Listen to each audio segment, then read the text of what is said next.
everyone. Hello. Welcome. My name is Vesper Fortune, Bat of Fortune, and I am not completely set up. There we go. Nope. There we go. And I hope everyone is having a fantastic day. Welcome to my observatory in the Sacred Void. And I myself am having a nice day. Let me turn this down a little.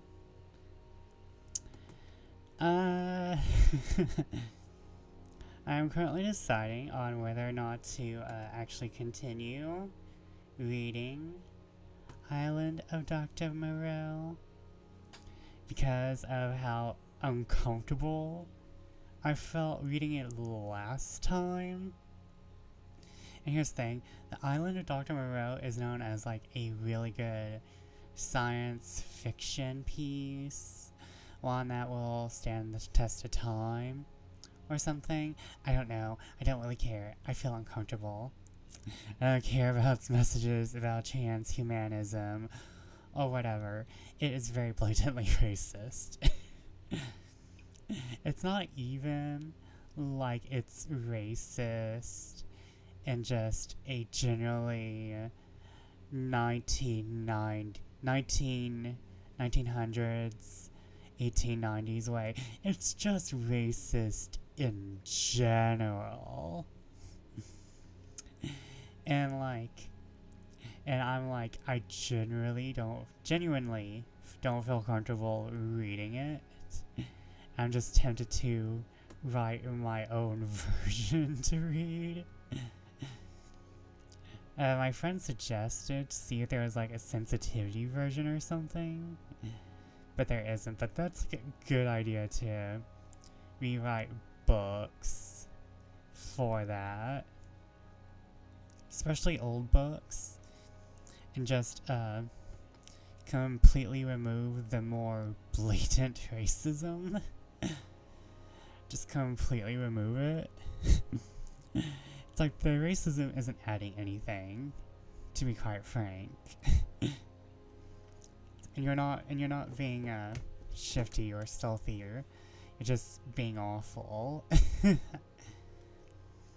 So right now I'm deciding what to actually do for stream, which is always fun when you have nothing to do for stream. I mean, like, we can go back to playing more games, and I'm quite down for playing more games. And I would actually love to go more into Lobotomy Core or Cultist Simulator and make that what we're doing today, or go to Oleander Avenue. I just want to do anything but read H.G. Wells' Island of Dr. Moreau. Actually, I'm gonna ask my one of my friends something. Gonna doot. You're gonna hear some tippy tappies. That's because of Opera GX. I had to ask a friend about something.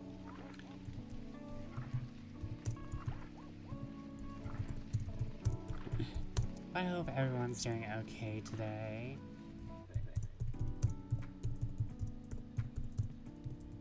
Because I'm doing fine otherwise than the blatantly racist H.G. Wells book.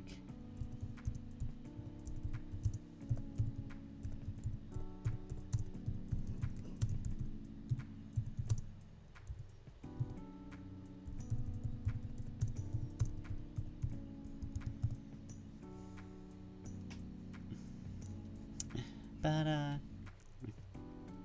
I shall talk about my day yesterday. I had an amazing time.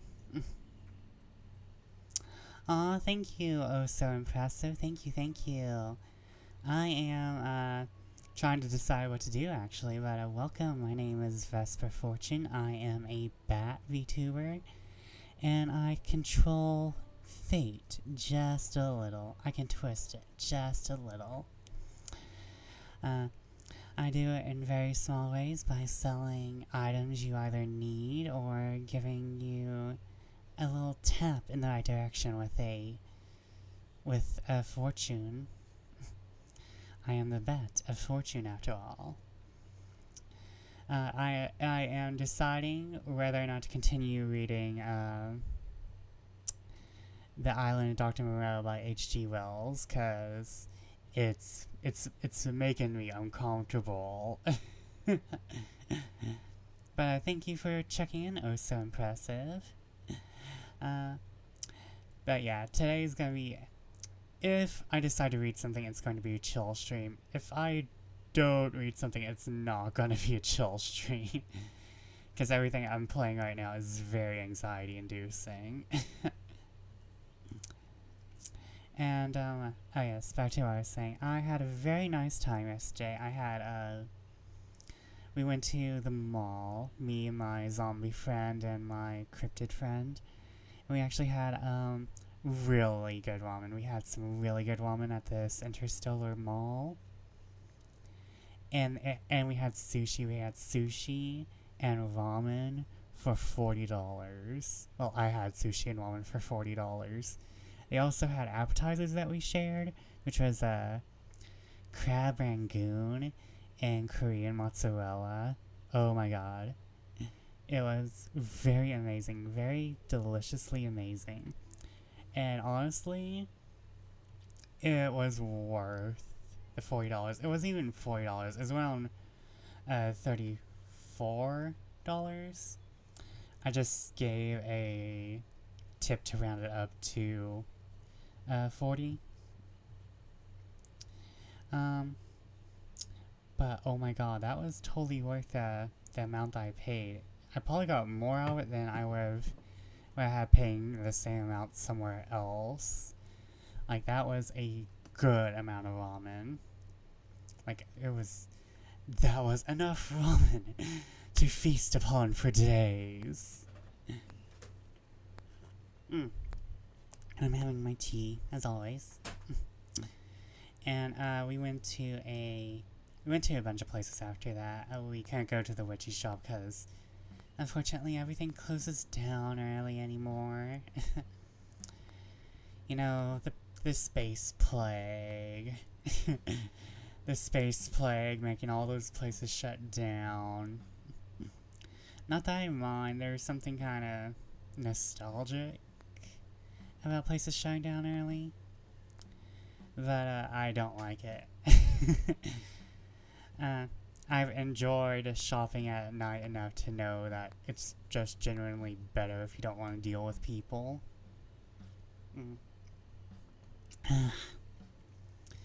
And but we went to a candy shop where I bought some macarons. Oh my god, those were yummy. And I got myself some nice smelly lotion. Went to Bath and Body Works and got myself some nice lotion. Black Cherry Merlot. So for the rest of summer, I will be smelling like wine. I will be smelling like cherries for the rest of summer, which is what I love. And what else? But I had a really nice time. I love hanging out with my friends. But who doesn't? If you don't like hanging out with your friends, are they your friends? Though I understand having like no social value and even hanging out with friends can be a chore. But they gave me a slight surprise. They want to give me a Wii for all I've done for helping them out, so I'm kind of excited for that now. I have to do some super awesome gifts. Maybe another room. Maybe I'll make another room. Do I need to make another room? No. But will I? Probably. I actually had a lot of fun making that broom. Just like sanding down the knots and knobs out and then painting it a nice charred looking black stain across the handle. That was fun. That was fun. I'd do it again. Let's see here. I'm going to try and be better at streaming. I'm going to try and look at streaming like I'm doing it with my best friends, because last night I was out with the two of them, like I said, and I just felt like so like myself, and like I was so funny to them, at least. I'm not necessarily gonna be funny to y'all. There's like something in best friend humor that's only best friend humor, or like you're not going to be funny to complete strangers sometimes. I'm gonna have to kind of move around it and see. I think my improv still needs some work, but that's because I'm still getting used to this. Like, I only started in May. Like that's pretty good. Like, I only started in May, so like I only have like 2-3 months of experience at most. It's been a while since I've been to theater, so my improv is shot to hell. And I'm not a bat out of hell, I'm a bat out of space, and like that's a totally different locale, habitat. Yum, tea. I'm again drinking through my tea again. I think I'm dehydrated. I'm a dehydrated bat. Please remember to take care of your local bats. And by that, I mean making sure animal rescue gets to them. Yeah, like, bats don't do well in this heat either. No one's doing well in this heat, to be frank. If you're doing well in this heat, I salute you, dear sirs, or ma'ams, or non-binary beings of higher recognitions. But I don't want to talk about the heat. We all know how horrible the heat is. The heat is world-ending, so let's not talk about the heat. But, I'm still deciding whether or not to read The Island of Dr. Moreau. I'm probably not, cause I'm wholly not interested in this story.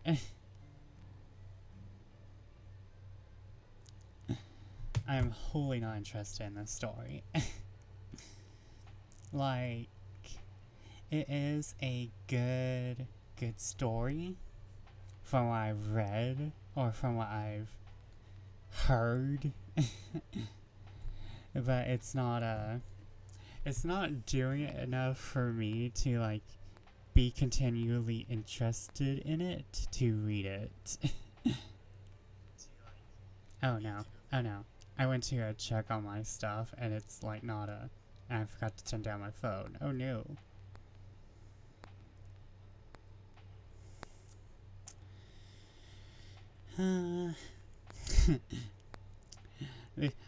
This is the only problem about being a small streamer, is like you can normally not care about anything, but then you're like, oh wait, I want to do something for my stream. I want to read something, but now I'm just like, what do I read? It's like, chat, do you have any suggestions? Crickets. Not that I mind. I love my lookers. I got a ring. I got a bing a ding ding. Okay. Okay, I got something back from my friend. From my other reading friend. But I like to thank everyone who stops by. I like to thank my lurkers, my more active chatters. The people around, you know?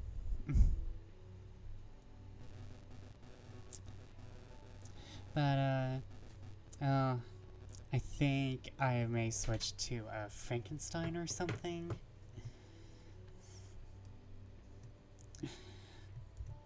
You're gonna hear the tippy taps.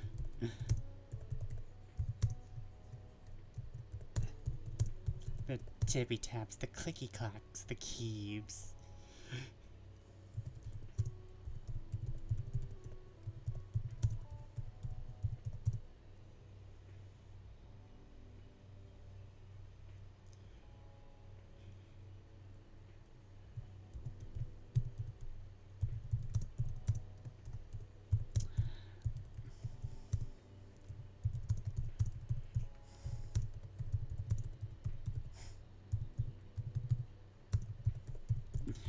But, let's see here, what else? The candy shop was actually very interesting last night.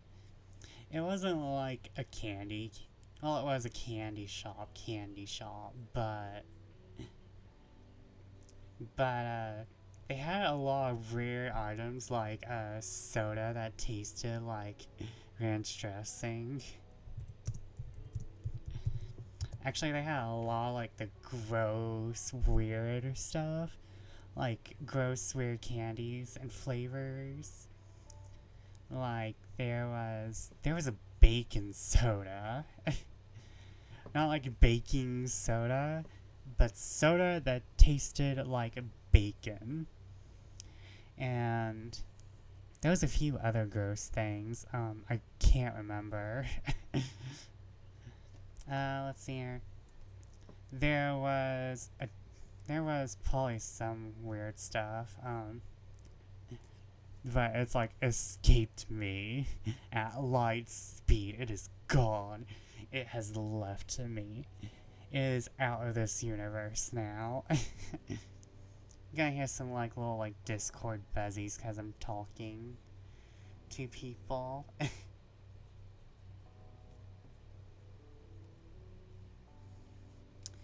Yeah. No Island of Dr. Moreau tonight, I think. I think I'm going to switch to Frankenstein, maybe? Because I do feel like, it's just uncomfortable to read. I feel like something would come up, and like I would just end up starting it and not realizing how awful it is. So like if I continue The Island of Dr. Moreau, I think I have to pre-read it first, instead of just hopping into it like previously. Like, Carmilla was fine. It was only like a little bit. Just a teeny bit of racism. Not enough to make me go, oh, this is gross. This is awful. This is painful to read.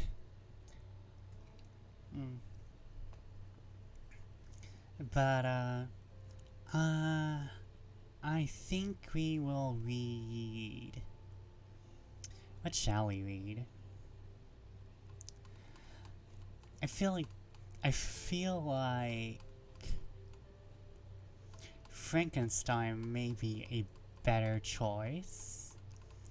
I haven't read Frankenstein.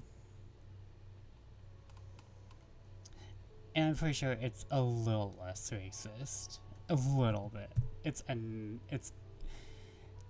It is less racist enough.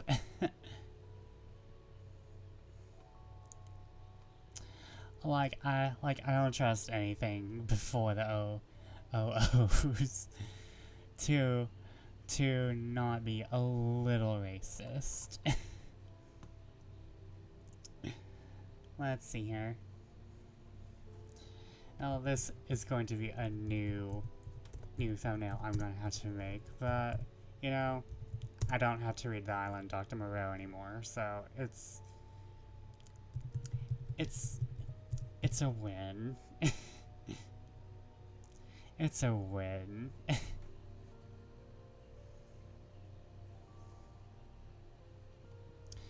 Okay, let's see here.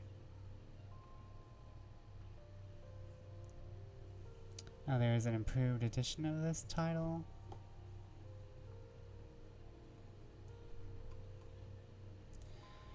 We shall read this book online.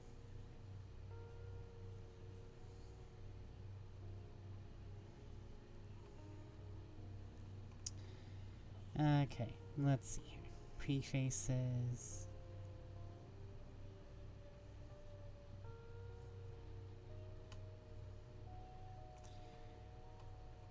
Okay, let me just check and see.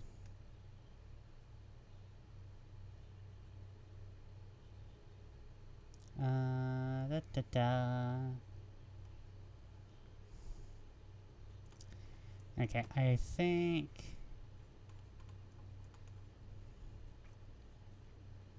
Wait, is this written? Okay, no, it's not entirely like that.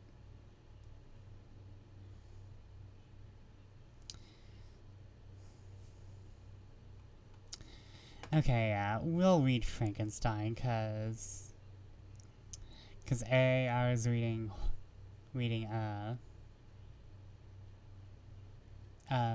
derp. I was reading the derp.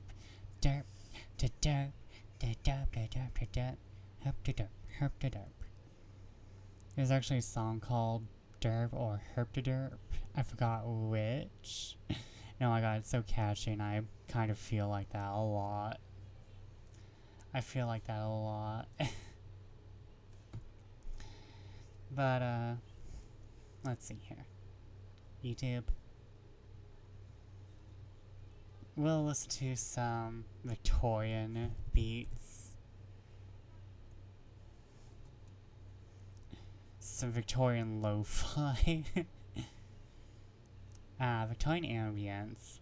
Victorian London thunderstorm.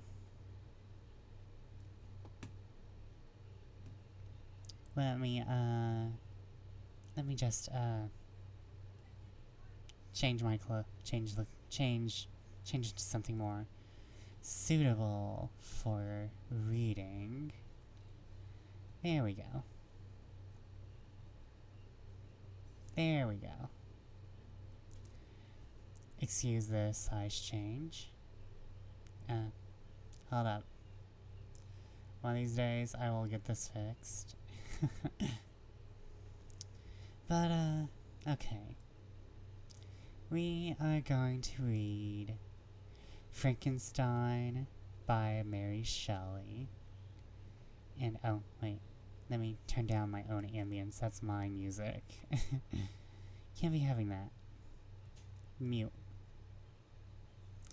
Turn up desktop audio a little, but not too much.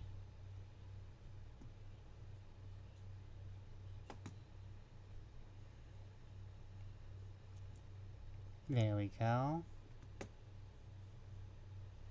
Oh wait, this is just ambience. Hold up. No, wait, hold up.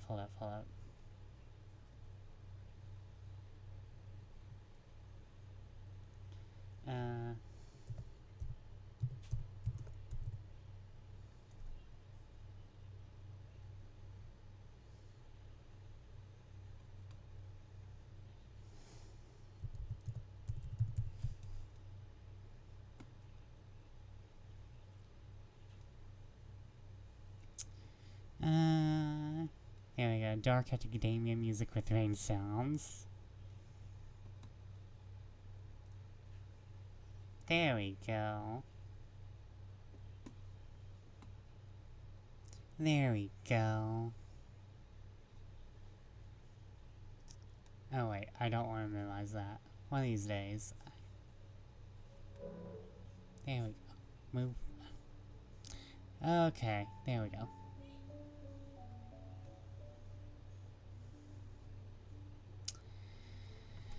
Okay.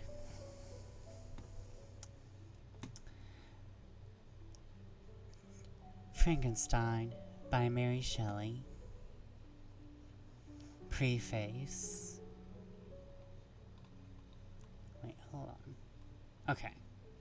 Preface. The event on which this fiction is founded has been supposed... okay, this is not really important.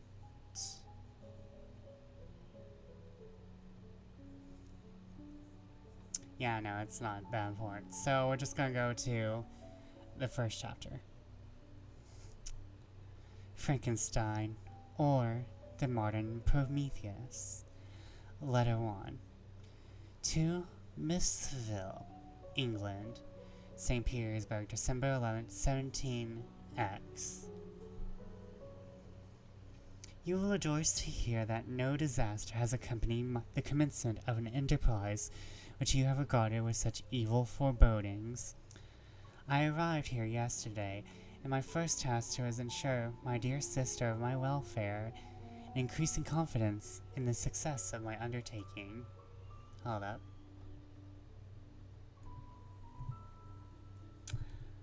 Hold up, I forgot to change my title.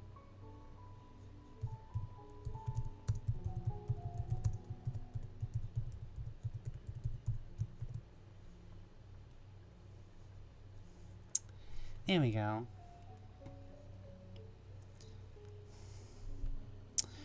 I'm only far north of London, and as I walk in the streets of Petersburg, I feel a cold northern breeze play upon my cheeks, which braces my nerves and fills me with delight. Do you understand this feeling? This breeze, which has traveled from the regions toward which I am advancing, gives me a foretaste of those icy climes. Inspirited by this wind of promise, my daydreams become more fervent and vivid. I try in vain to be persuaded that the pole is the seat of frost and desolation. It ever presents itself to my imagination as the region of beauty and delight. There, Margaret, the sun is forever visible, its broad disk just skirting the horizon and diffusing a perpetual splendor. There, for with your leave, my sister, I will put some trust in preceding navigators. There snow and frost are banished. Sailing over a calm sea, we may be rafted to a land surpassing in wonders and in beauty every region hitherto discovered on the habitable globe.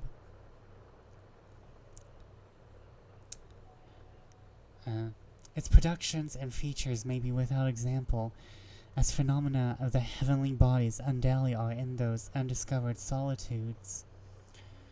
What may not be expected in a country of eternal light? I may discover the wondrous power which attracts the needle, and may regulate 1,000 celestial observations that require only this voyage to render their seeming eccentricities consistent forever. I shall satiate my ardent curiosity with the sight of a part of the world never before visited, and may tread a land never before imprinted by the foot of a man.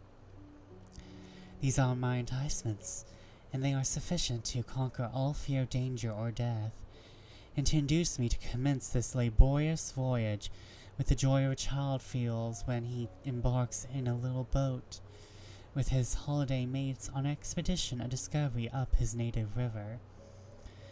But supposing all these conjectures to be false, you cannot contest the inestimable benefit which I shall confer on all mankind to the last generation, by discovering a passage near the pole to those countries to which, at present, so many months are requisite. By ascertaining the secret of the magnet, which, if at all possible, can only be effected by undertaking such as mine. These reflections have dispelled the agitation which I have began my letter, and I feel my heart glow with an enthusiasm which elevates me to heaven, for nothing contributes so much to tranquilize the mind as a steady purpose, a point on which the soul may fix the intellectual eye. This expedition has been the favorite dream of mine. This expedition has been the favorite dream of my early years. I have read with ardor the accounts of various voyages which have been made in the prospect of arriving at the North Pacific Ocean through seas which surround the pole. You may remember that a history of all the voyages made for the purposes of discovery composed the whole of our great Uncle Thomas's library. My education was neglected, yet I was passionately fond of reading. These volumes were my study day and night. My familiarity with them increased with that regret which I felt as a child on learning that my father's dying injunction had forbidden my uncle to allow me to embark in a seafaring life.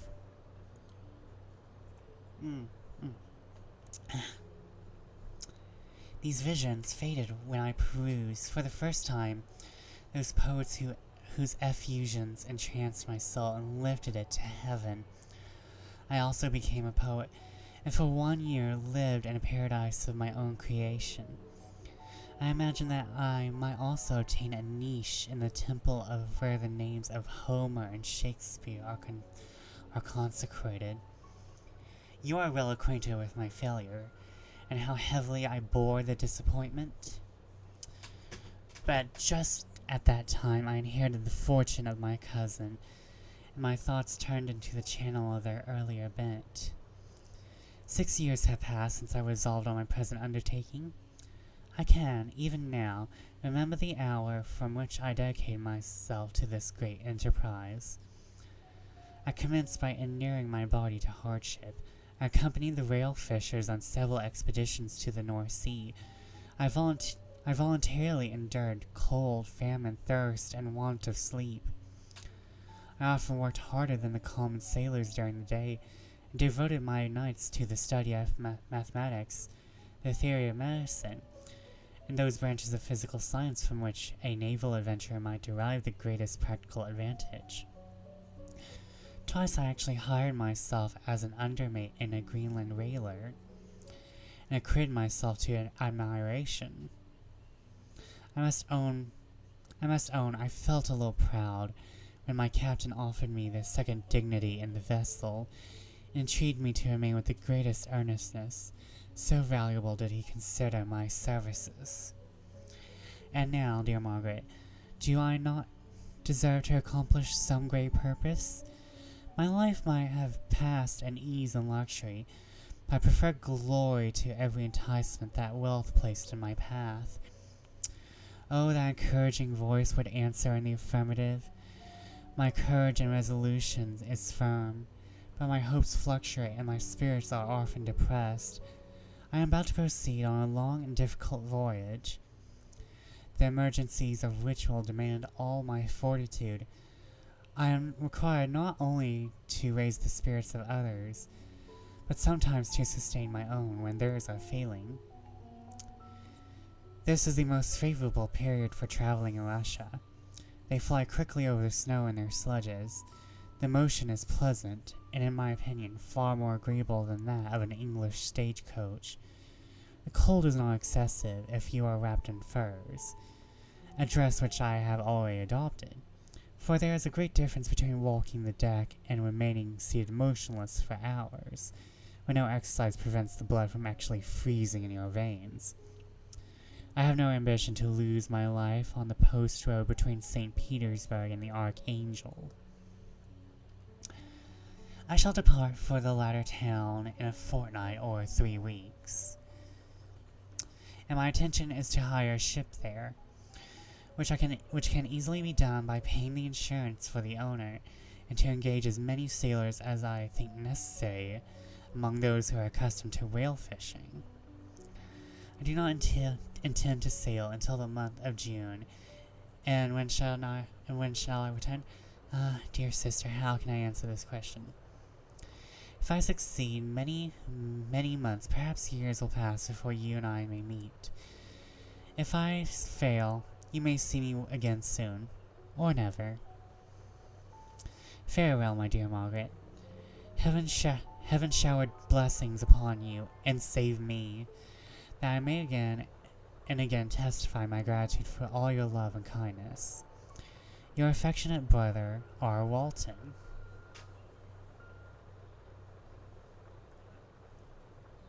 So we know he's on his way to the Northern Pole from Russia. Or he believes the Northern Pole is in Russia. One of the two. I think technically you can reach it from Russia, probably.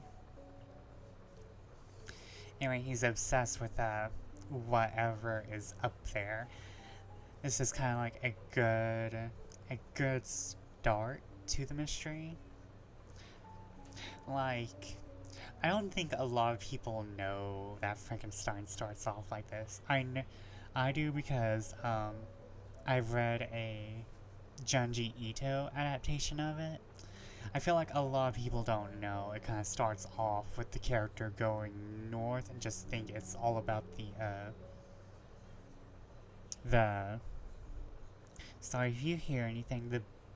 The other familiar blats are in the background and they're yelling.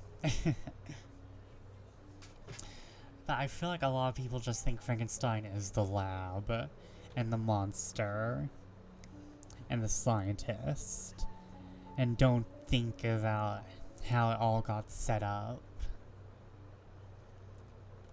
Letter 2 to Miss Seville, England, from Archangel, 28th of March, 17X. How slowly the time passes here, encompassed as I am by frost and snow.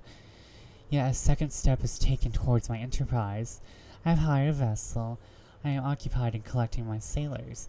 Those whom I have already engaged appear to be men on whom I can depend, and are certainly possessed of dauntless courage. But I have one want which I have never been able to satisfy, the absence of an object which I feel as the most severe evil. I have no friend, Margaret. When I am glowing with the enthusiasm of success, there will be none to participate in my joy. If I am assailed by disappointment, no one will endeavor to sustain me in dejection. Hold up. I shall commit my thoughts to paper, it is true, but that is a poor medium for communication of feeling. I desire the company of a man who could sympathize with me, whose eyes would reply to mine. You may deem me romantic, dear sister, but I bitterly feel the want of a friend. I have no one near me, gentle yet courageous, possessed of cultivated as well as a capacious mind, whose tastes are like my own, to approve or amend my plans. How would such a friend repair the faults of your poor brother? I am too ardent in execution and too impatient of difficulties. But it is a greater evil to me that I am self-educated. For the first 14 years of my life, I ran wild on a common, and read nothing but Uncle Thomas's books of voyages. At that age, I became acquainted with celebrated poets of our country. But it was only when it had ceased to be in my power to derive its most important benefits from such a conviction that I perceived the necessity of becoming acquainted with more languages than that of my native country. Now I am 28, and in reality, more illiterate than many schoolboys of 15. It is true I have thought more, and that my daydreams are more extended and magnificent, but they want, as painters call it, keeping. And I greatly need a friend who would have the sense enough to not despise me as romantic, and affection enough for me to endeavor to regulate my mind. Well, these are useless complaints. I shall certainly find no friend on the wide ocean, nor even here in Archangel among merchants and seamen. Yet some feelings, unallied to the dross of human nature, beat even in these rugged bosoms. My lieutenant, for instance, is a man of wonderful courage and enterprise. He is madly desirous of glory, or rather, to word my phrase more characteristically, of advancement in his profession. He is an Englishman, in the midst of national and professional prejudices, unsoftened by cultivation, retains some of the noblest endowments of humanity. I first became acquainted with him on board a rail vessel. Finding that he was unemployed in this city, I easily engaged him to assist my enterprise. Welcome in, Kaylin. How are you doing?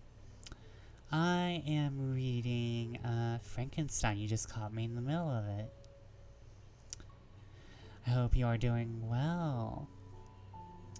The master is a person of excellent disposition, and is remarkable in the ship for his gentleness and mildness of his discipline. This circumstance, added well to his integrity and dauntless courage, made me very desirous to engage him. A youth passed in solitude, my best years spent under your gentle and feminine fosterage, has so refined the groundwork of my character that I cannot overcome an intense distaste to the usual brutality exercised on the board ship. How are you doing, Kaylin? Are you doing well? I hope you're enjoying the read. I have never believed it to be necessary, and when I heard of a mariner equally noted for his kindliness of heart and the respect and obedience paid to him by his crew, I felt peculiarly fortunate in being able to secure his services. I heard of him first in rather a romantic manner from a lady who owes him the happiness of her life. This briefly is his story. Some years ago he loved a young Russian lady of moderate fortune, and having amassed a considerable sum in prize money, the father of the girl consented to the match.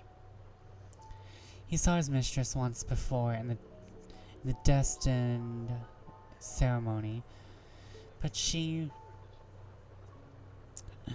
Welcome in, Wonder Whim. Thank you.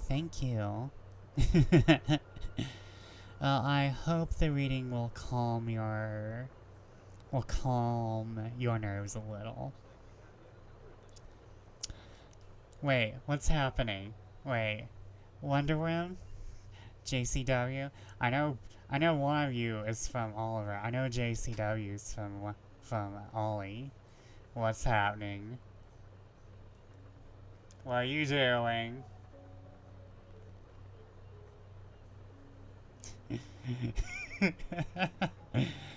I see.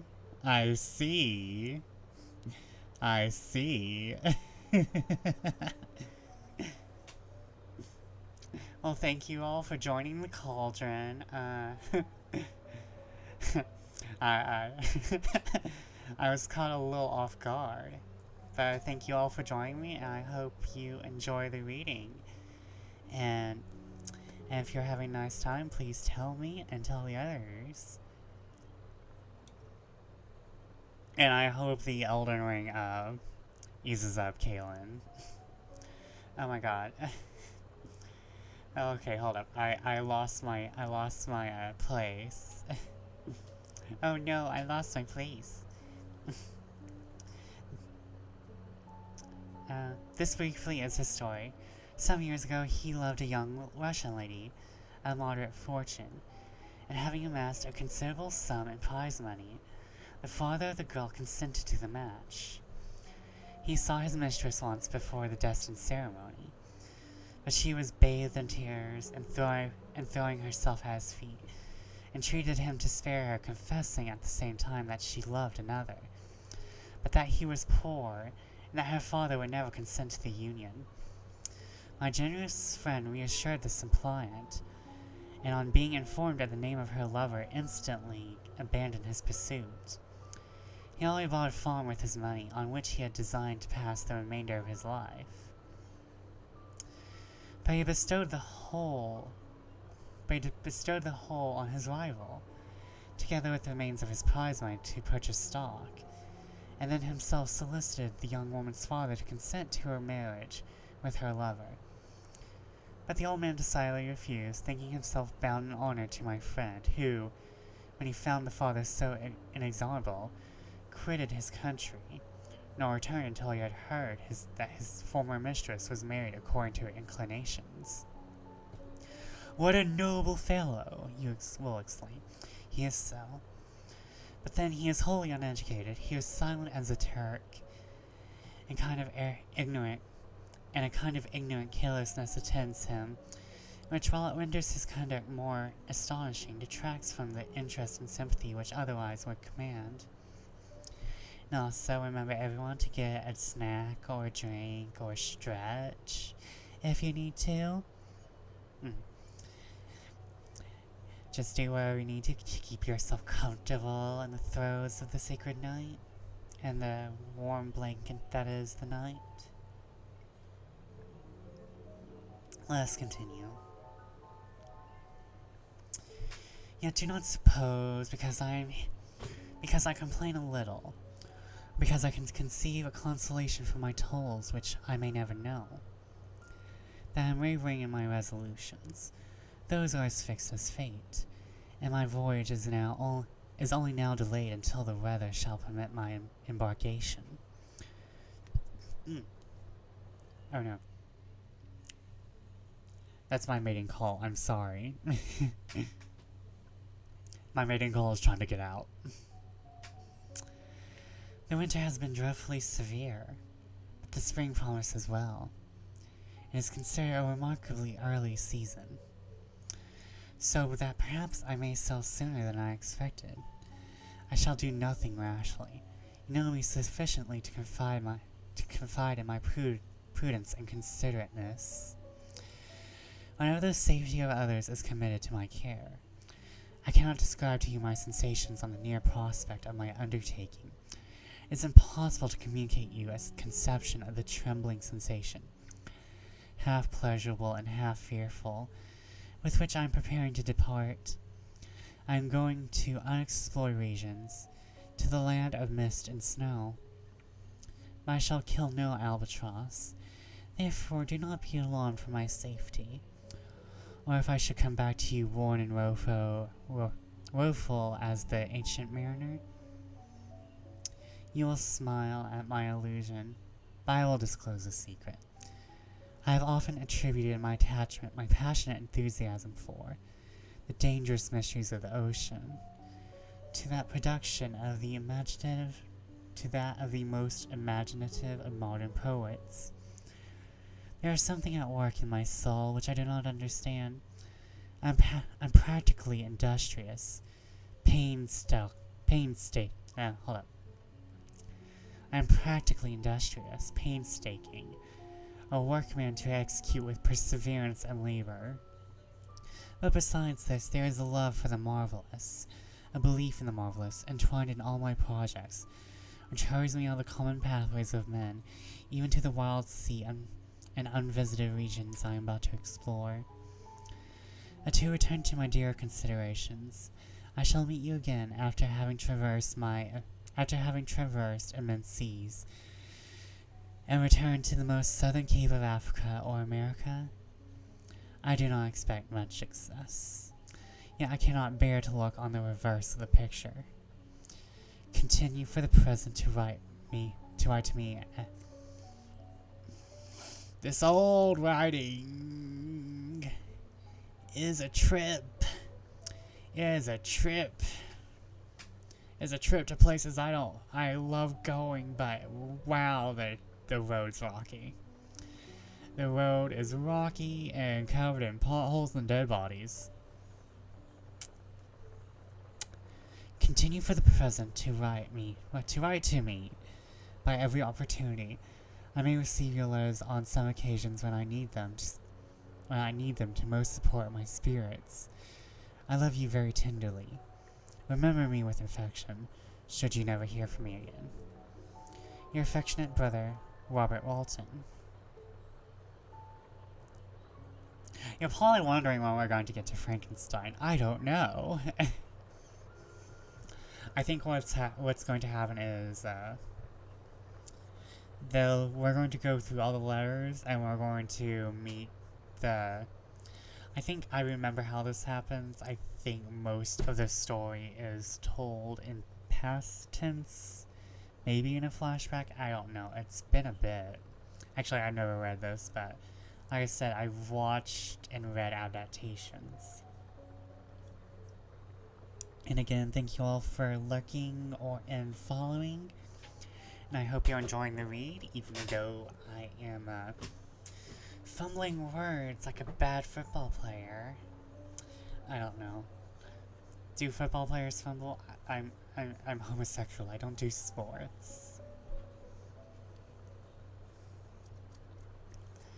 Letter 3, Miss Seville, England. My dear sister, July 7th, 17X.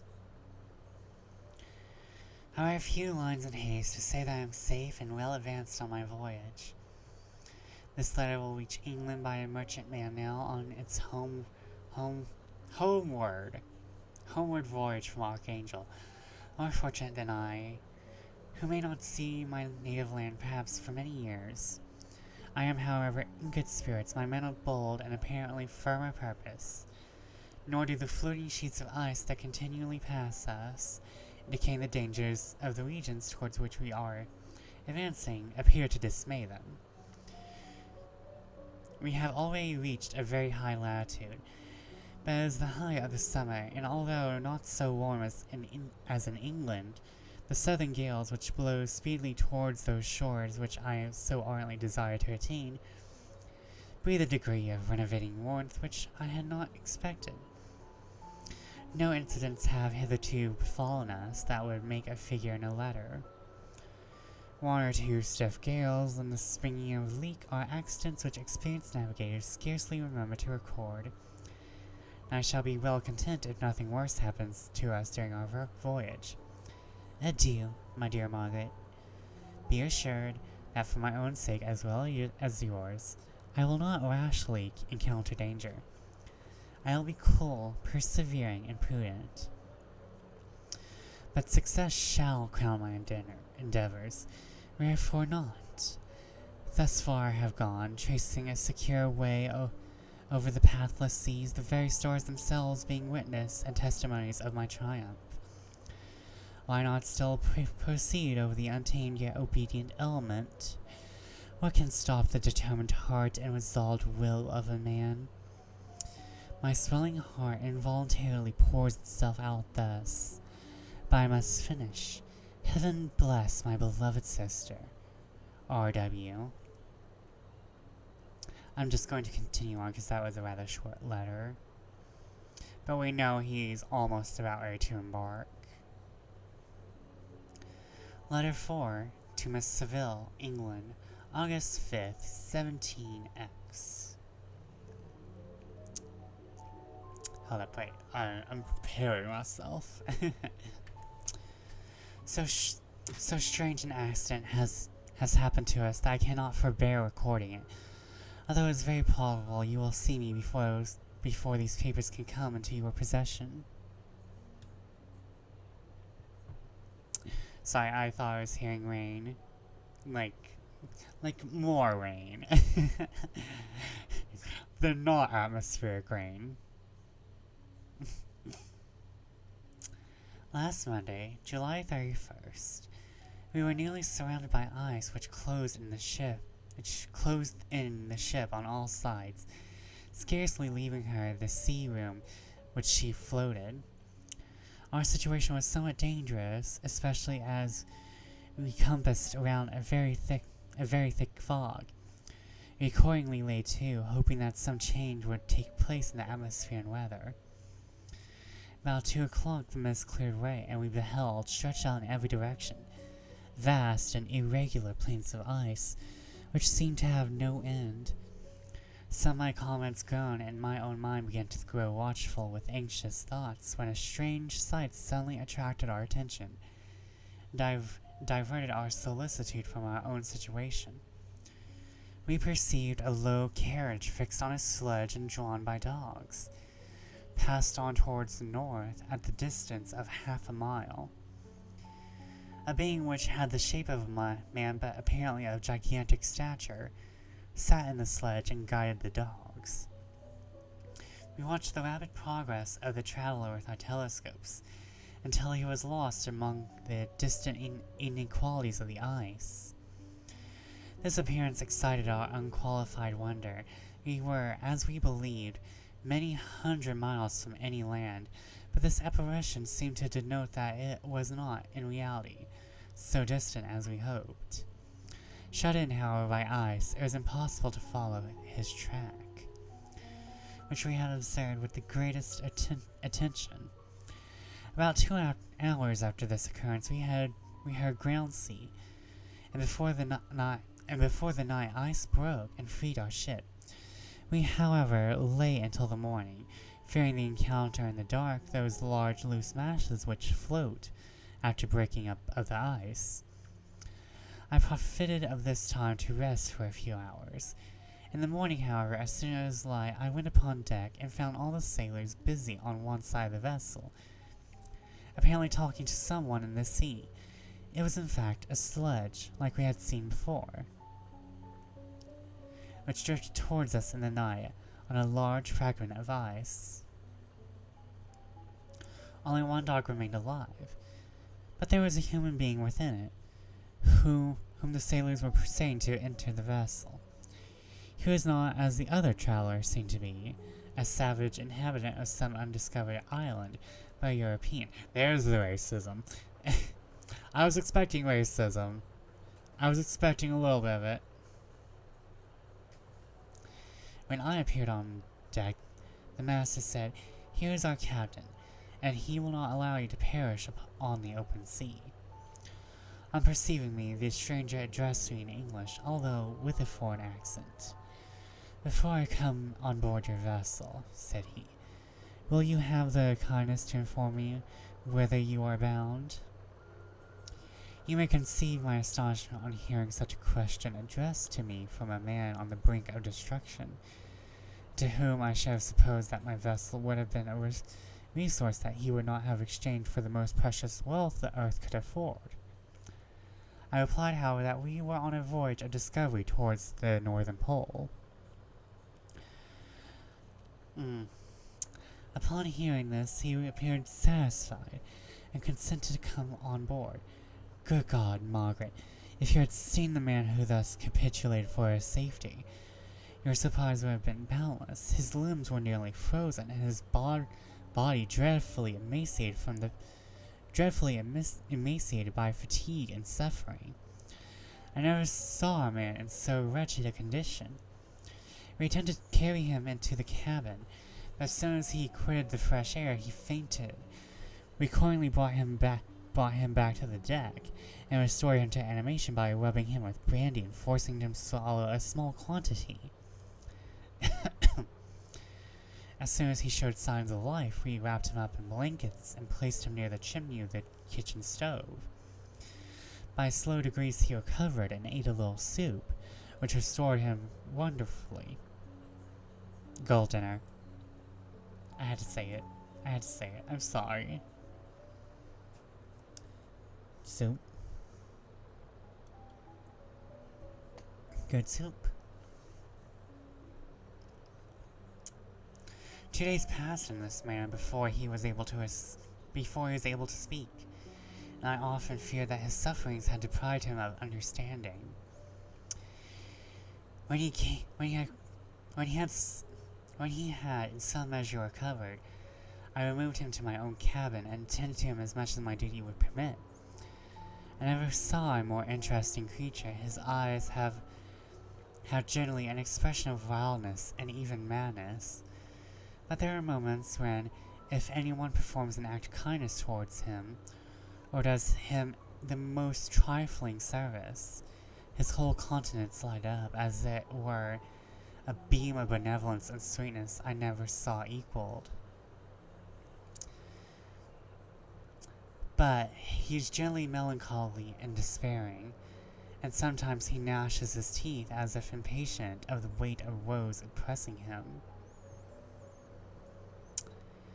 When my guest was a little recovered, I had the great trouble to keep off the men who wished to ask him 1,000 questions. But I would not allow him to be tormented by their idle curiosity in a state of body and mind whose restoration evidently depended upon entire repose. Once, however, the lieutenant asked, why had he come so far upon the ice in so strange a vehicle. His countenance instantly assumed an aspect of the deepest gloom, and he replied, "To seek one who fled from me." "And did the man whom you pursued travel in the same fashion?" "Yes." "Then I fancy we have seen him, for the day before we picked you up we saw some dogs drawing a sledge with a man in it across the ice." This aroused the stranger's attention, and he asked a multitude of questions concerning the route which the daemon, as he called him, had pursued. Sorry. Soon after, when he was alone with me, he said, "I have, doubtless, excited your curiosity, as well as that of these good people. But you are too considerate to make inquiries. Certainly, it would be very impertinent and inhuman of me in— hold up. Bumpy road, bumpy tongue. Certainly, it would indeed be very impertinent and inhuman in me to trouble you with any inquisitiveness of mine. And yet you rescued me from a strange and perilous situation. You have benevolently restored me to life." Soon after this, he inquired if I thought that the breaking of the ice had destroyed the other sledge. I replied that I could not answer with any degree of certainty, for the ice had not broken until near midnight, and the traveler might have arrived at a place of safety before that time, but of this I could not judge. From this, a new spirit of life animated the decaying frame of the stranger. He manifested the greatest eagerness to be upon deck, to watch for the sledge, which had before disappeared, but I had persuaded him to remain in the cabin, for he is far too weak to sustain the rawness of the atmosphere. I promised that someone should watch out for him, and give him instant notice if any new object should appear in sight. Such is my journal of what relates to this strange occurrence up to this present day. The stranger has gradually improved his health, but is very silent and appears uneasy when anyone except myself enters his cabin. Yet his manners are so conciliating and gentle that the sailors are all interested in him, although they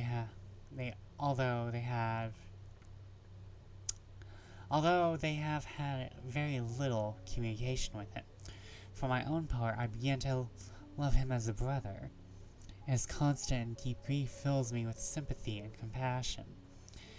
He must have been a noble creature in his better days, being even now in wreck, so attractive and amiable. I said in one of my letters, dear Margaret, that I should find no friend on the wide ocean, yet I found a man who, before his spirit had been broken by misery, I should have been happy to have possessed as the brother of my heart. I shall continue my journal concerning the stranger at intervals, should I have any fresh incidents to record. Oh my, lots of incidents. Okay, hold up.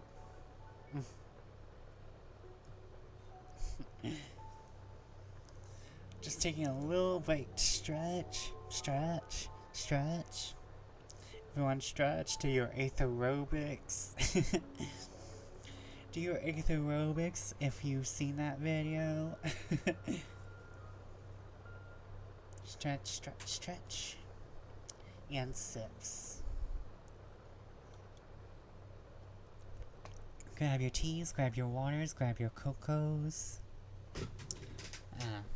Rearranging myself. August 13th, 17X. My affection for my guest increases every day. He excites me at once my admiration and my pity to an astonishing degree. How can I see so noble a creature destroyed by misery without feeling the most poignant grief? He is so gentle, yet so wise.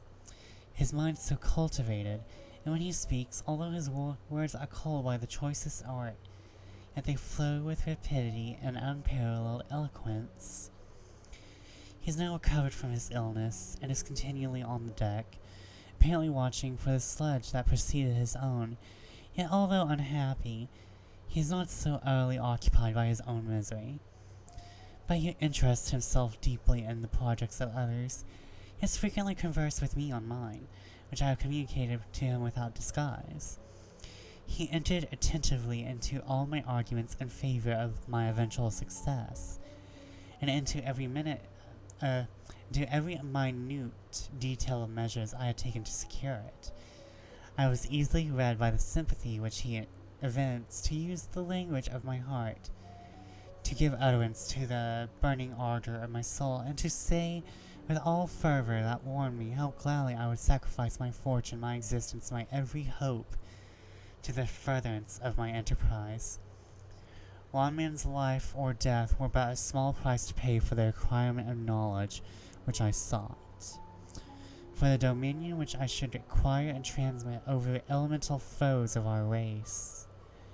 As I spoke, a dark gloom spread over my listener's countenance. At first I perceived that he would try to suppress his emotion, that he placed his hands before his eyes, and my voice quivered and failed me, as I beheld tears trickle fast from between his fingers. A groan burst from his heaving breast. I paused. At length he spoke in broken accents. "Unhappy man, do you share my madness?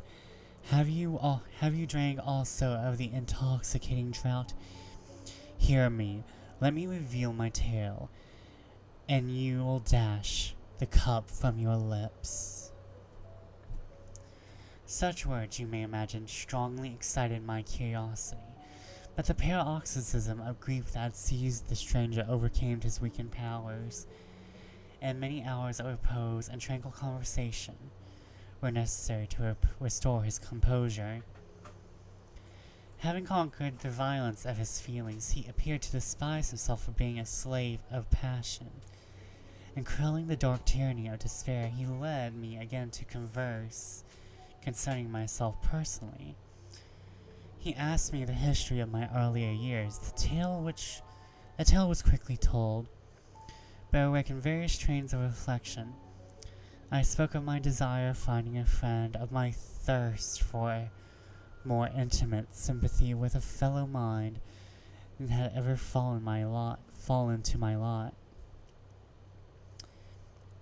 and expressed my conviction that a man could boast of little happiness who did not enjoy this blessing.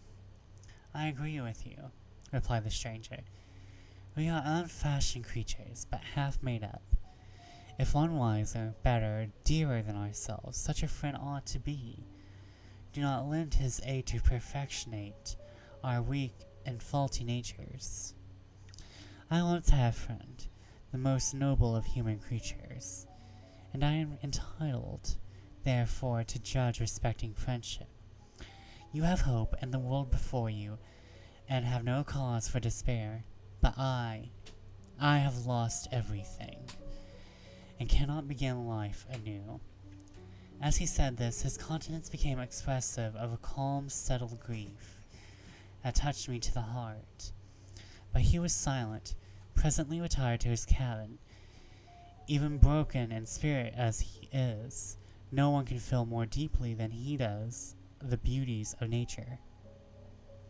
The starry sky, the sea, and every sight afforded by these wonderful regions seems still to have the power of elevating his soul from earth. Such a man has a double existence. He may suffer misery and be overwhelmed by disappointments, yet when he has retired into himself, he will be a celestial spirit that has a halo around him, within whose circle no grief or folly ventures. Will you smile at the enthusiasm I express concerning this divine wanderer? You would not if you saw him. You have been tutored and refined by books and retirement from the world, and you are therefore somewhat fastidious. But this only renders you more fit to appreciate the extraordinary merits of this wonderful man. Sometimes I endeavor to discover what quality it is he possesses that elevates him so immeasurably above any person I ever knew. I believe it to be an intuitive discernment, a quick but never failing power of judgment, a penetration into the causes of things unequaled for clearness and precision. Add this to a facility of expression, and a voice whose varied intonations are soul-subduing music. Taking a drink.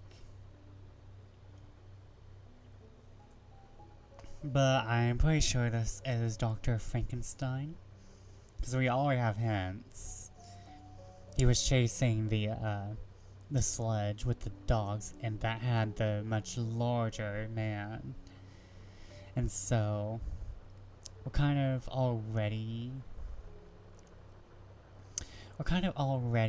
comparing these two characters. And we're also already getting the gay. I mean, most horror is very, very queer. but this is a bit more than I expected. Oh, I'm going into the red whenever I do my fab voice. But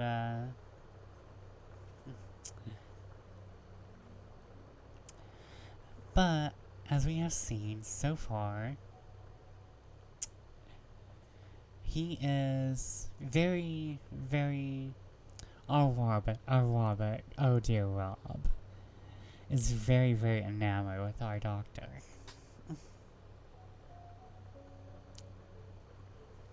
And what he thinks he has done, and all of his aura, his perceived intelligence, and what makes up him. On to the next, our next, letter, I guess. Our next journal entry. Letter, journal, incidents.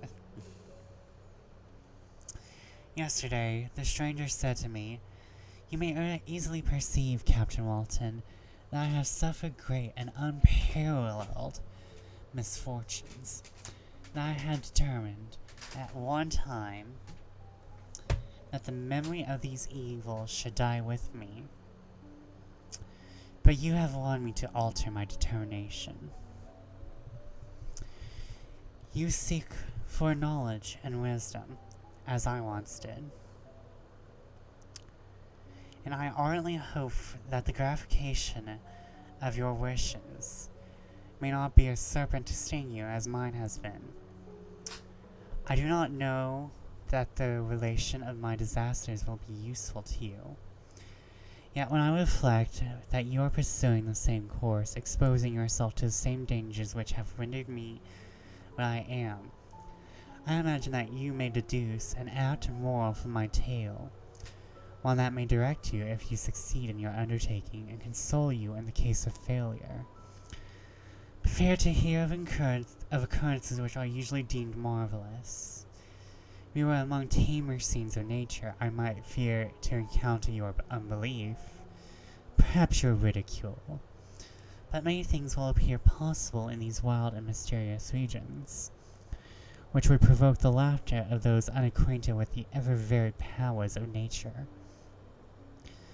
Nor can I doubt that my tale conveys in its series internal evidence of the truth of the events which it is composed. You may easily imagine that I was much gratified by the offered communication. Yet I cannot endure that he should renew his grief by a recital of his misfortunes. I felt great eagerness to hear. I felt the greatest eagerness to hear the promised narrative, partly from curiosity, and partly from strong desire to ameliorate his fate. If it were in my power, I expressed these feelings in my answer. I thank you, he replied, for your sympathy, but it is useless. My fate is nearly fulfilled. I wait but for one event, and then I shall repose in peace. I understand your feeling, continued he, perceiving I wished to interrupt him. But you are mistaken, my friend. If thus you will allow me to name you, nothing can alter my destiny. Listen to my history, and you will perceive how irrevocably it is determined. He then told me that he would commence his narrative the next day, when I should be at leisure. This promise drew from me the warmest thanks. I have resolved every night, when I'm not imperatively occupied in my duties, to record, as nearly as possible in his own words, what he has related during the day. If I should be engaged, I will at least make notes. If I should be engaged, I will at least make notes.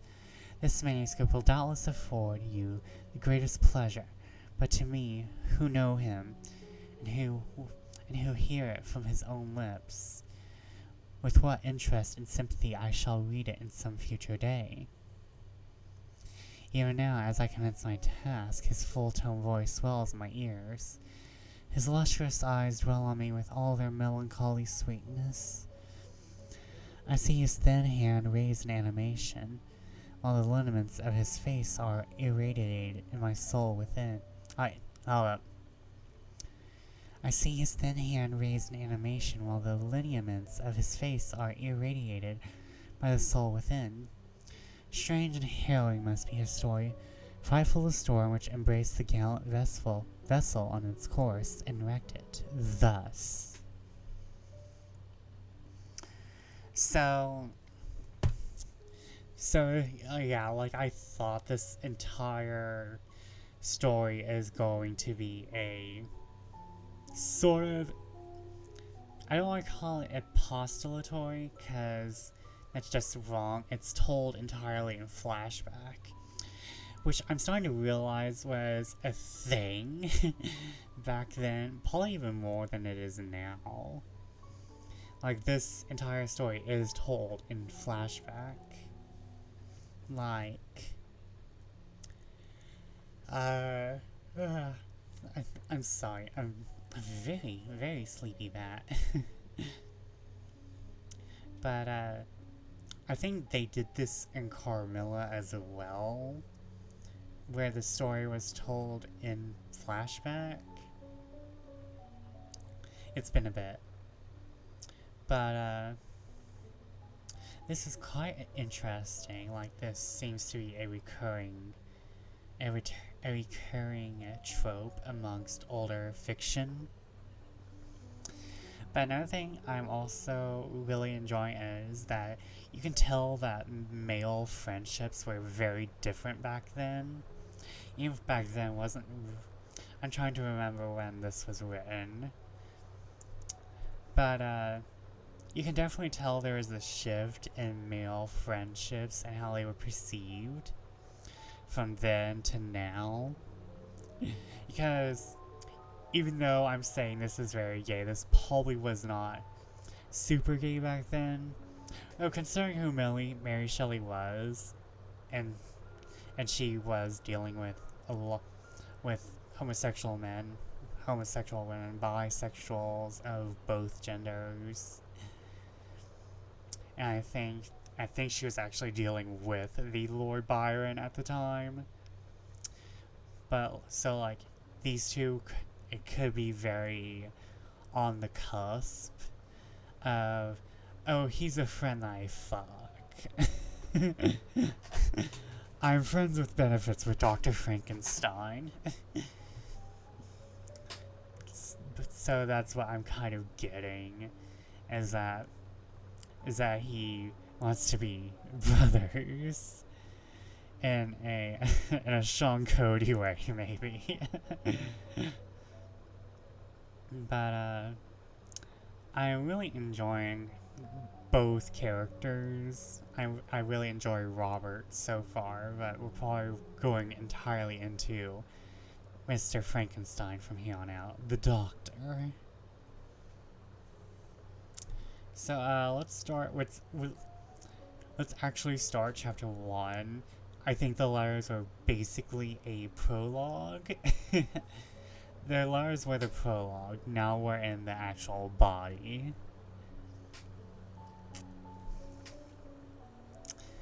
Frankenstein, chapter 1. I am by birth a Genovese. My family is one of those most distinguished of that republic. My ancestors have been for many years counselors and syndics. My father had filled several public situations with honor and reputation. He was respected by all who knew him for his integrity and in this word. He was respected by all who knew him for his integrity and indefatigable attention to public business. He passed his younger days perpetually occupied by the affairs of his country, and a variety of circumstances had prevented his marrying early. Nor was it until the decline of his life that he became a husband and the father of a family. As the circumstances of his marriage illustrate his character, I cannot refrain from relating them. One of his most intimate friends was a merchant who, from a flourishing state, fell through numerous mischances into poverty. This man, whose name was Beaufort, was of a proud and unbending disposition, and could not bear to live in poverty and oblivion in the same country where he had formerly been distinguished for his rank and magnificence. Having paid his debts, therefore, in the most honorable manner, he retreated with his daughter to the town of Lucerne, where he lived unknown and in wretchedness. My father loved Beaufort with the truest friendship, and was deeply grieved by his retreat in these unfortunate circumstances. He bitterly deplored the false pride which led his friend to conduct so little worthy of affection that united them. He lost no time in endeavoring to seek him out, with the hope of persuading him to begin the world again through his credit and assistance. Beaufort had taken effectual measures to conceal himself, and it was 10 months before my father discovered his abode. Overjoyed at this discovery, he hastened to the house, which was situated in a mean street near the Rue. But when he entered, misery and despair alone welcomed him. Beaufort had saved but a very small sum of money from the wreck of his fortunes, but it was sufficient to provide him with sustenance for some months, and in the meantime he hoped to procure some respectable employment in a merchant's house. The interval was, consequently, spent in inaction.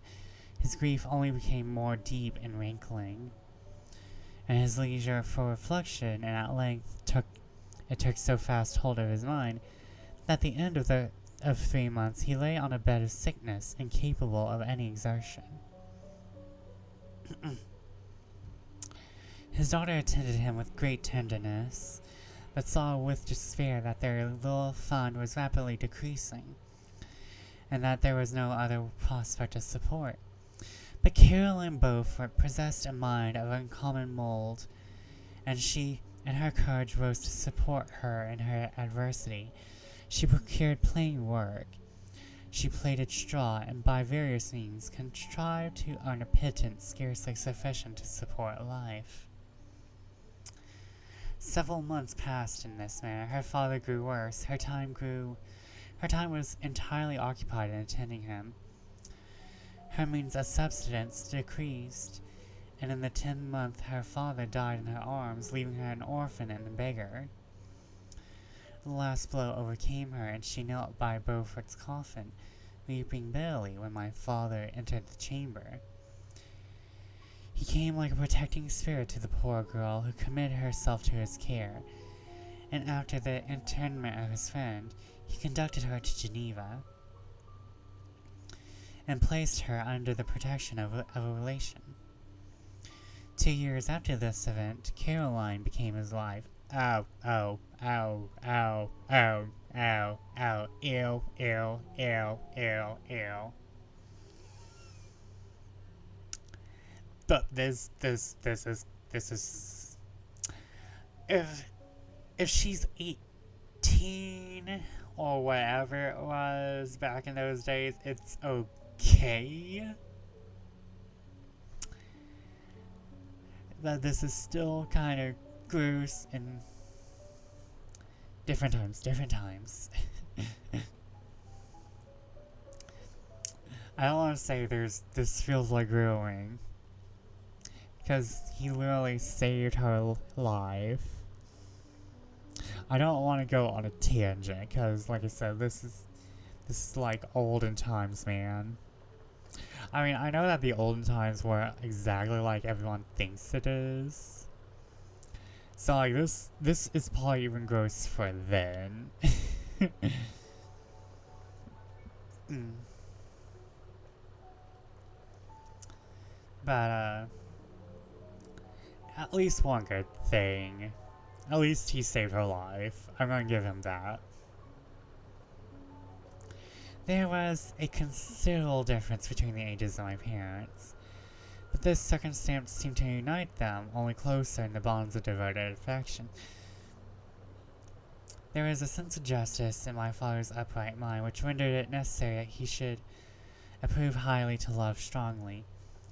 Perhaps during former years he had suffered from the late discovered unworthiness of one beloved, and so was disposed to set a greater value on tried worth. There was a show of gratitude and worship in his attachment to my mother, differing wholly from the doting fondness of age, for inspired by reverence for her virtues, and a desire to become the means of, in some degree, recompensing her for the sorrows she had endured,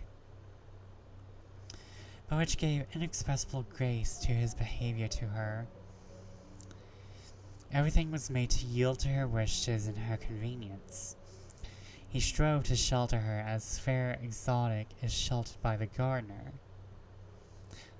He strove to shelter her as a fair exotic is sheltered by the gardener from every rougher wind, and to surround her with all that could tend to excite pleasurable emotion in her soft and benevolent mind. Her health, and even the tranquillity of her hitherto constant spirit, had been shaken what she had gone through. During the 2 years that had elapsed previous to their marriage, my father had gradually relinquished all his public functions, and immediately after their union they saw a pleasant climate of Italy, and the change of scene and interest attended on a tour through that land of wonders as a restorative for her weakened frame.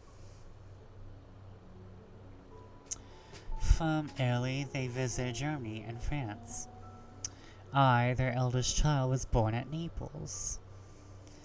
As an infant accompanied them in their rambles. I remained for several years their only child. Much as they were attached to each other, they seemed to draw inexhaustible stores of affection from a very mine of love to bestow them upon me. My mother's tender caresses and my father's smile of benevolent pleasure while guarding me are my first recollections. I was their plaything and their idol, and something better, their child, their innocent and helpless creature bestowed on them by heaven, whom to bring up good, and whose future lot it was in their hands to direct happiness or misery, according as they fulfilled their duties towards me. With this deep consciousness of what they owed towards the being which they had given life, and to the active spirit of tenderness that animated both, it may be imagined that while, during every hour of my infant life, I received a lesson of patience, of charity, and of self-control, I was so guided by a silken cord that all seemed but one train of enjoyment to me. Wow, they really spoiled each other in this kid. They spoiled. This sounds very doting and cute and wonderful, but that's all about to go to hell. I'm taking sips. I'm taking sips. Mm. Stretching the back a little. But I'm really enjoying this. This is so cute. I just said Frankenstein is cute. Please, please throw me off a bridge.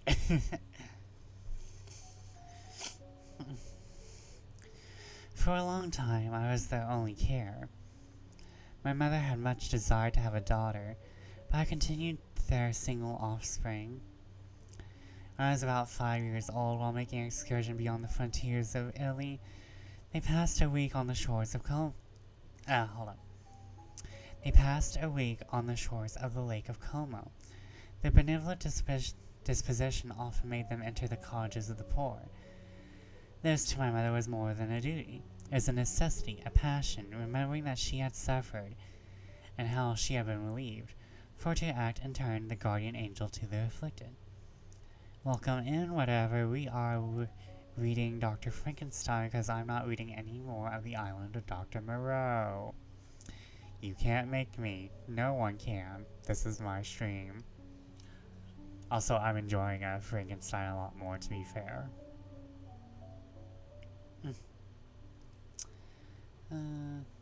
During one of their walks, a poor cot in the foldings of a veil attracted their notice as being singularly disconsolate, while the number of half-clothed children gathered about it spoke of a penury in its worst shape. One day, when my father had gone by himself to Milan, my mother, accompanied by me, visited this abode. She found a peasant and his wife hard-working, bent down by care and labor, distributing a scanty meal to 5 hungry babes. Among these, there was one which attracted my mother above all the rest. She appeared of a different stock. The 4 others were dark-eyed, hardy little vagrants. This child was thin and very fair. Her hair was the brightest living gold, and, despite the poverty of her clothing, seemed to set a crown of distinction upon her head. Her brow was clear and ample, her blue eyes cloudless, her lips and the molding of her face so expressive of sensibility and sweetness, that none could behold her without looking on her as of a distinct species, a being heaven sent and bearing a celestial stamp in all her features. You just gotta I enjoy the work. It's a nice, quiet night for reading, so I don't mind. I hope you enjoy.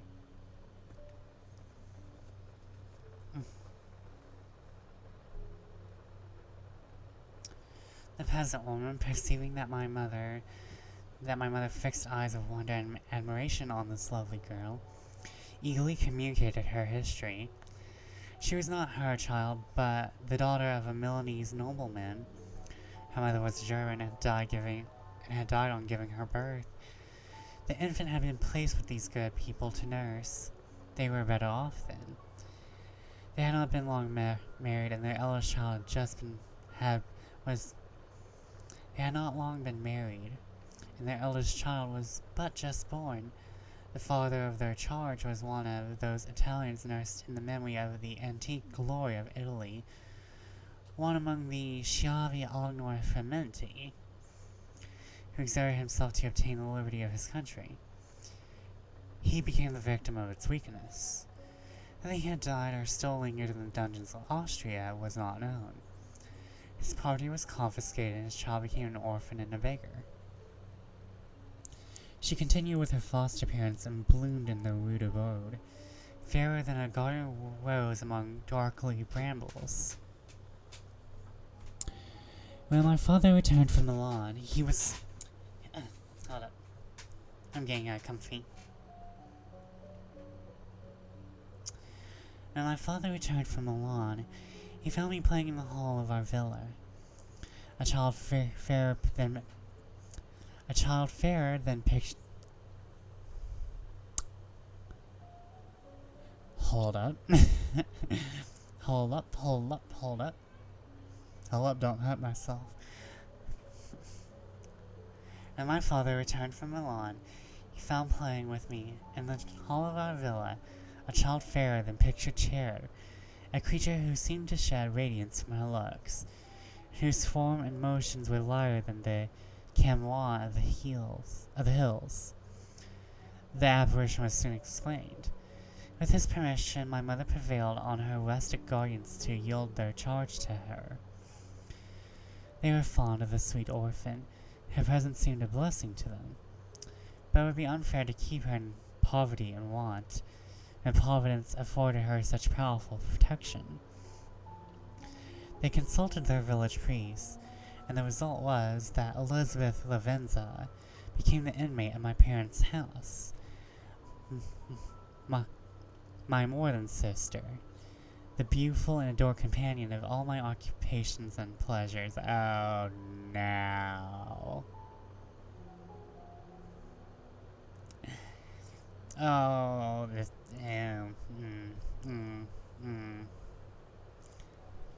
I don't know why, but that grosses me out just a little. Even though she's adopted, it still kind of gives me gross vibes. Everyone loved Elizabeth, the passionate and almost reverential attachment with which all regarded her became, while I shared it, my pride and my delight. On the evening previous to her being brought to my home, my mother had said playfully, "I have a pretty present for my Victor. Tomorrow he shall have it." And when on the morrow she presented Elizabeth to me as her promised gift, I, with childish seriousness, interpreted her words literally, and looked upon Elizabeth as mine to protect, love, and cherish. All my praises bestowed on her, I received as made to possession of my own. We called each other familiarly by the name of cousin. No word, no expression could body forth the kind of relation which she stirred to me. My more than sister, since till death she was to be mine only. Oh, no. Oh, Elizabeth, no. I feel bad for Elizabeth now. She did not ask for this. She did not. I mean, yeah, she's adopted by a rich family now, but she didn't ask for that. She did not ask for trauma. Would you like some trauma with your trauma? I thought you would. Normally I end at 10, but we may go to 10:30 tonight. I'm not sure. The fact that they were raised together and were kind of raised as siblings is so... Right. I think, like...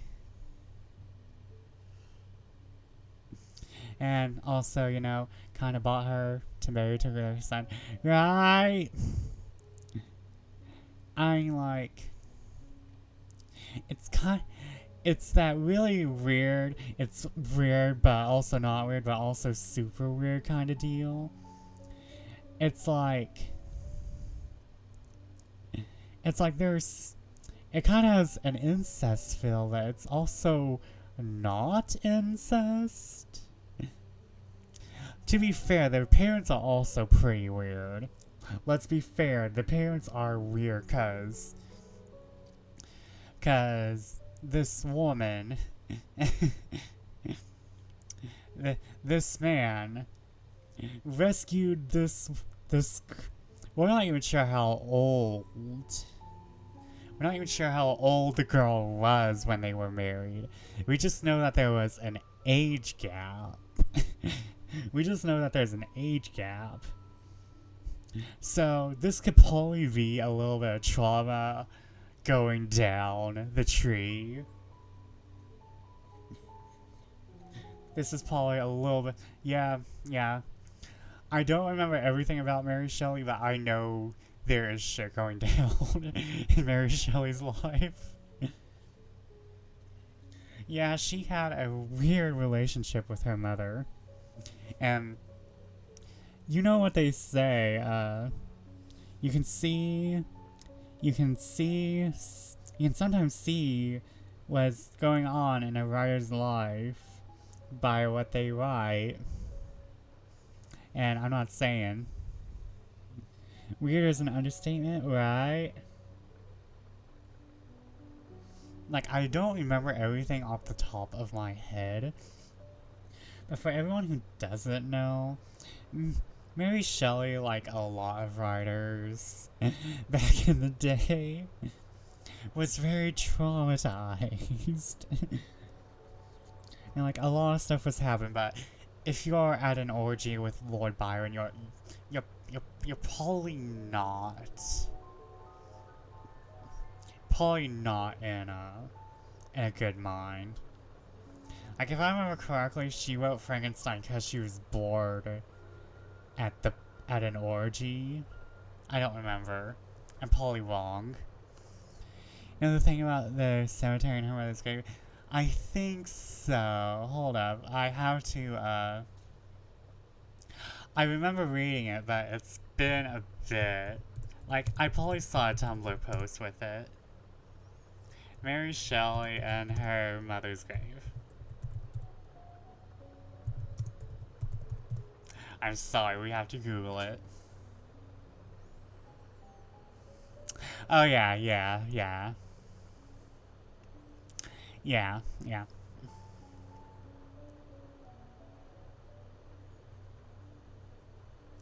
they had a writing contest at the party. Everyone liked it so much they encouraged her to finish it, yeah.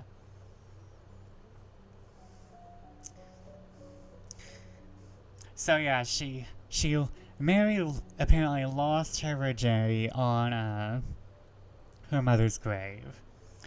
However, here's the thing: it's not like a confirmed thing, but it's very likely.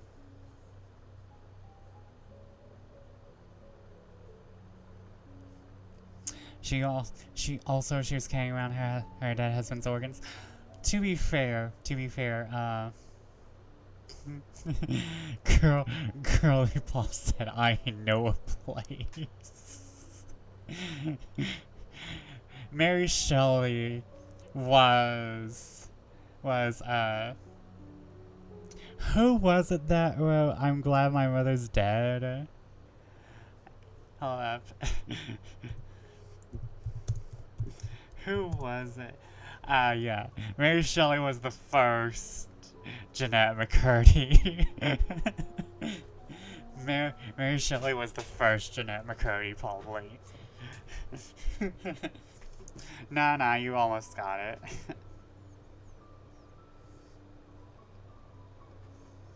Mary Shelley being that person. But to be fair, carrying around husband's organs seems like something seems very of the time. Seems very much like a grief thing. Let's see here. When was Mary Shelley alive?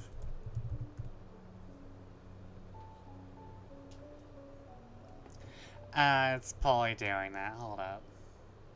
It's been flipping out a lot lately. I don't know why. Like, it'll just shake randomly. Okay, 1818. Well, not during the death-worshipping era of Victorian England.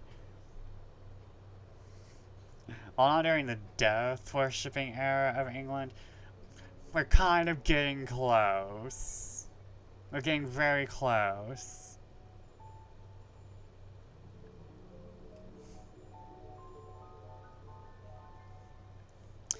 Yeah, the Victorians were just the first Goths. Well, probably not the first Goths, but they were really, their death was the Victorian aesthetic. They were probably the first ones who really thought funerals should be parties. Aesthetic parties.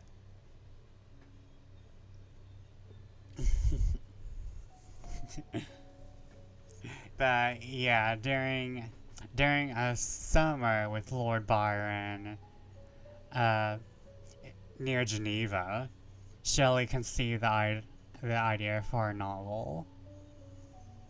So yeah. Yeah, so yeah. I remember it was with Lord Byron that the idea was conceived.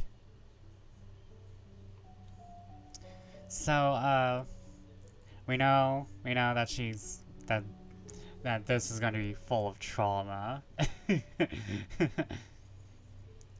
Now, who wasn't having trauma in the 1790s to the 1800s? That we still have trauma now. You think we got rid of it by now, but no, it's just gotten worse.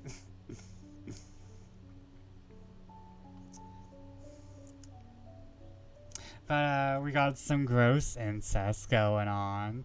Some not incest as a treat. Yeah, like this is like weird incest, not incest, but also claiming someone as a possession. Elizabeth is gonna be fucked up. Let me tell you this. Elizabeth is going to be screwed up when she gets older.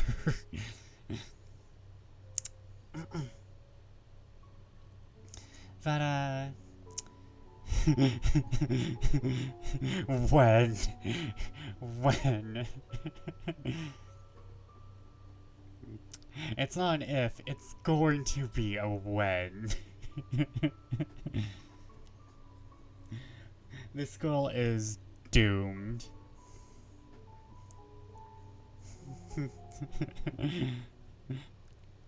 This girl is doomed. She had a rich white lady come and adopt her. She was doomed.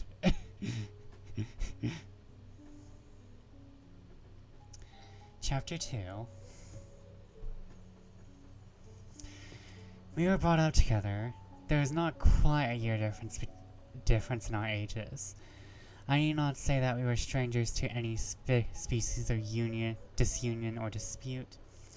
Harmony was the soul of our companionship, and the diversity and contrast that subsisted in our characters drew us nearer together. Elizabeth was of a calmer and more concerned disposition, but with all my ardor, I was capable of a more intense application. I was more deeply smitten with a thirst for knowledge. She busied herself with the aerial creations of poets, in the majestic and wondrous scenes which surrounded our Swiss home, the sublime shapes of the mountains, the changes of the seasons, tempest and calm, the silence of winter, and the turbulent life and turbulence of our alpine summers. She found ample scope for admiration and delight, while my companion contemplated with a serious and satisfied spirit the magnificent appearance of things. I delighted in investigating in their causes. The world was to me a secret which I desired to divine. Curiosity, earnest research to learn the hidden laws of nature, gladness akin to rapture, as they were unfolded to me, are among the earliest sensations I can remember. On the birth of our second son, my junior by 7 years, my parents gave up entirely their wandering life and fixed themselves in their native country. We possessed a house in Geneva and a campagna in Bellerive, the eastern shore of the lake, at the distance of rather more than a league from the city. We resided in Principally the latter, and the lives of my parents were passed in considerable seclusion. It was my temper to avoid a crowd, and to attach myself fervently to a few. I was indifferent, and therefore, to my schoolfellows in general, but I united myself in the bonds of the closest friendship to one among them. Henry Clerval was the son of a merchant of Geneva. He was a boy of singular talent and fancy. He loved enterprise, hardship, and even danger for its own sake. He was deeply read in books of chivalry and romance. He composed heroic songs and began to write many a tale of disenchantment and knightly venture. He tried to make us act plays and enter into masquerades, in which the characters were drawn from the heroes of Roncesvalles, of the Round Table, of the King of Arthur, and the chivalrous train who shed their blood to redeem the Holy Sepulchre from the hands of us infidels. Oh, from the hands of the infidels, my bad. No human being could pass a happier childhood than myself. My parents were possessed by the very spirit of kindness and indulgence. We felt that they were not the tyrants to rule our lot according to their caprice, but the agents and creators of all the many delights which we enjoyed.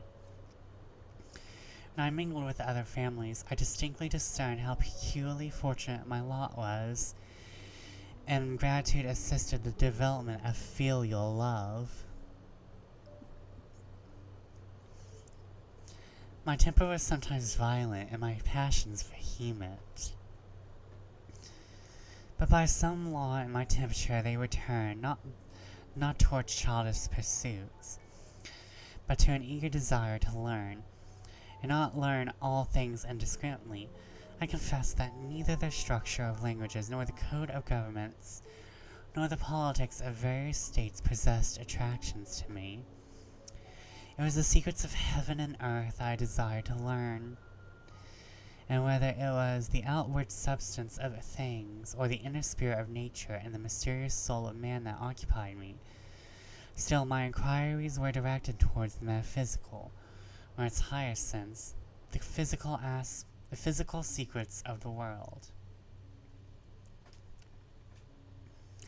Meanwhile, Clerval occupied himself, so to speak, with the moral relations of things, the busy stage of life, the virtues of heroes, and the actions of men, were his theme, and his hope and his dream was to become one among those names recorded in story as the gallant and adventurous benefactors of our species. The saintly soul of Elizabeth shone like a shrine-dedicated lamp in our peaceful home. Her sympathy was ours, her smile, her soft voice, the sweet glance of her celestial eyes were ever there to bless and animate us. She was the living spirit of love to soften and attract. I might have become sullen in my study, rough through the ardor of my nature, but she was there to subdue me to a semblance of her own gentleness, and Clerval could aught ill entrench the noble spirit of Clerval. Yet he might not have been so perfectly humane, so thoughtful in his generosity, so full of kindness and tenderness amidst his passion for adventurous exploit. Had she not enfolded him to the real loveliness of beneficence, and made the doing good the end and aim of his soaring ambition?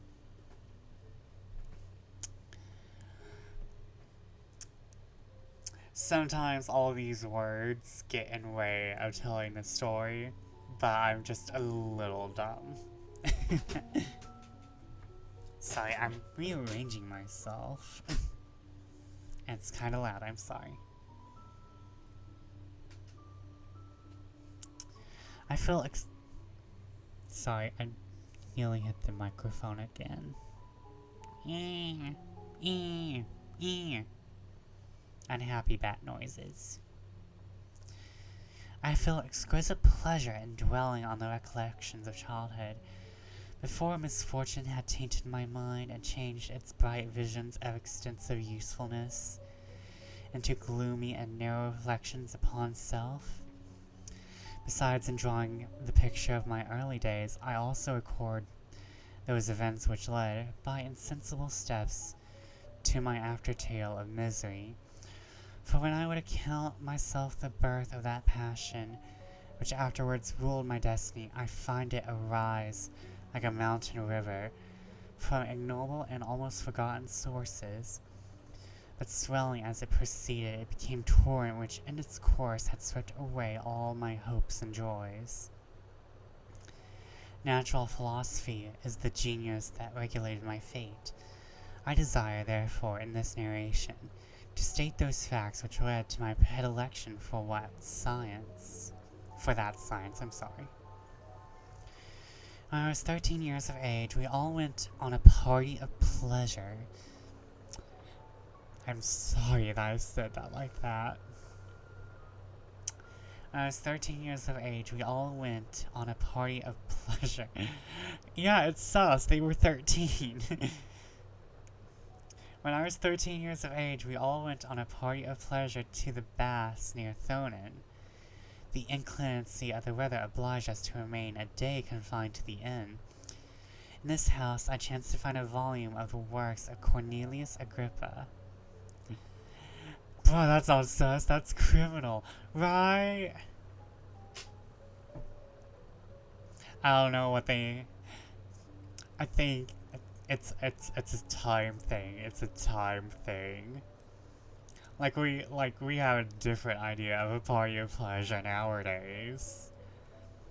Like I think it not to derail this. It is a good consonance, good alliteration, but it did not age well. Mostly due to purity culture in America. So like I'm not saying purity culture is why a lot of people take things perversely, but I feel like it might have led to that. but that the party of pleasure definitely did not age well. I don't think it would age well anyway. I opened it with apathy, the theory which he attempts to demonstrate, and the wonderful facts which he relates, soon changed this feeling into enthusiasm. A new light seemed to dawn upon my mind, and bounding with joy, I communicated my discovery to my father. My father looked curiously at the title page of my book and said, "Ah, Cornelius Agrippa. My dear Victor, do not waste your time upon this. It is sad trash." Wow. Dad really just said, "Wow, the book you're reading is trash." Me, when I was in high school, talking about Twilight. Well, that's sad trash. It's like, sir, I can't go have my party of pleasure in the baths. Let me read my sad trash, please. Let me read this awful book.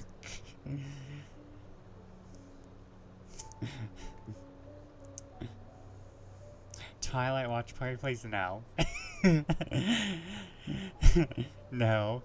I don't mind the book, per se, because I know... Okay, we're getting derailed. No matter what, we're going derailed. The problem with Twilight is that it's not YA. It was just marketed as YA, and you would think it was YA from the movies. But it's just a paranormal romance that has YA age characters. And that's where it went wrong. I don't fault Twilight for anything anymore. Like, it's probably good in terms of being a paranormal romance, and a lot of female targeted young adult stories went the same way, having a very romance focus with bits of action. And I think Twilight kind of started that. The shoujoification of young adult novels. Not that it wasn't happening before, but I think Twilight really pushed a lot of female authors to make sort of romance action mixes, and was like, yeah, this is popular. But like I said, the only problem wrong with Twilight is marketing. After a certain point, the book is probably fine. It probably has all the same tropes a lot of paranormal romances do. Supernatural. Supernatural paranormal, I think it floats between. It depends on how you want to classify werewolves and vampires on the day. I think it qualifies as a supernatural romance. It's really hard. I haven't read it myself, so I can't really issue with Twilight is honestly how it's written. Yeah. Yeah. It's really. I haven't read it, so I can't comment on it. I don't really like commenting on stuff I have not written. I have not read.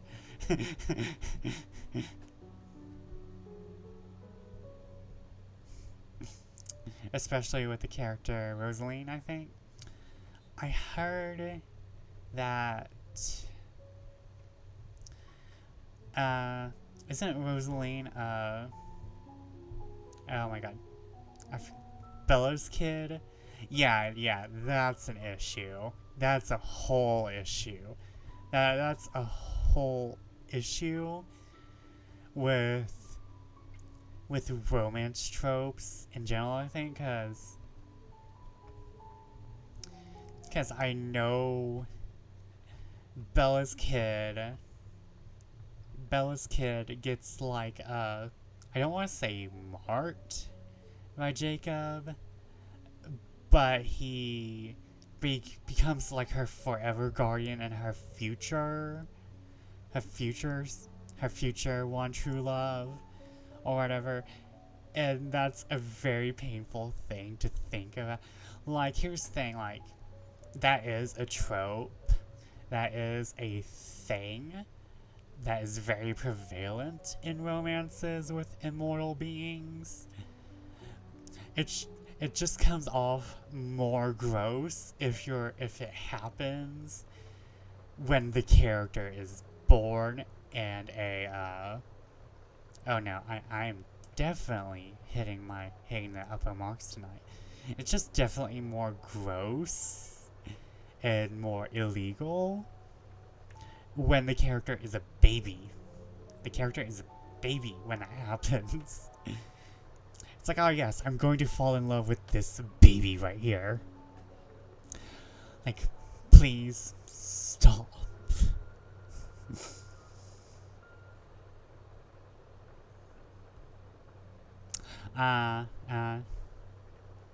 They get assaulted.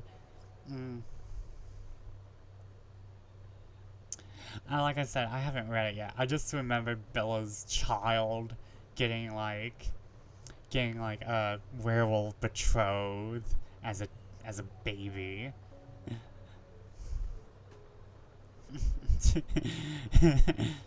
I've only watched the first movie and it's good cringe fest. It's the kind of things that this is so bad it's good.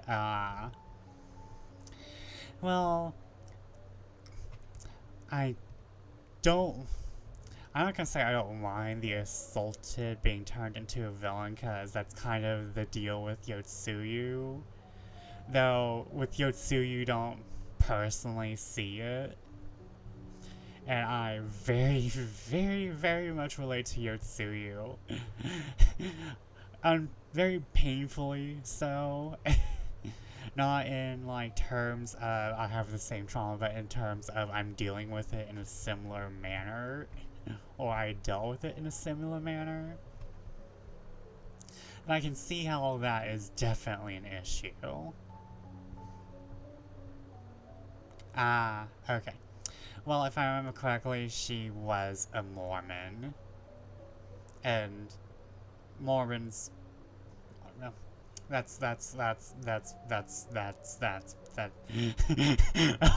lol, okay, makes sense. I think she may have disavowed Mormonism, but I don't. You can get the girl out of the Mormon, but you can't get the Mormon out of the girl. In the author's case.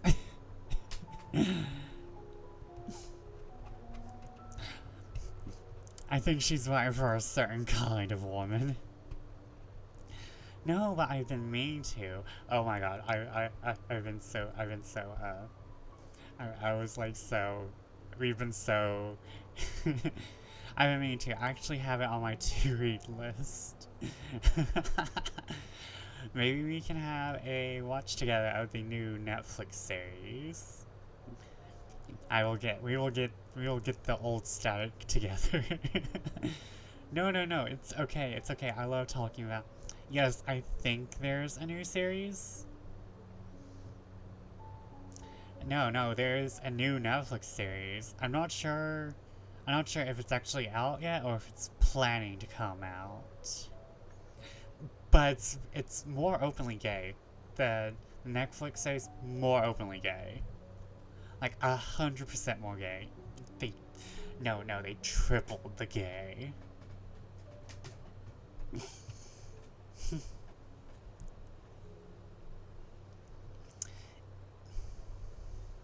More? It was already fruit salad?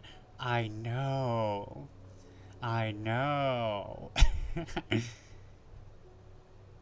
But no, they actually have the characters be openly gay, unlike the first movie where they kind of have that forced female character in it.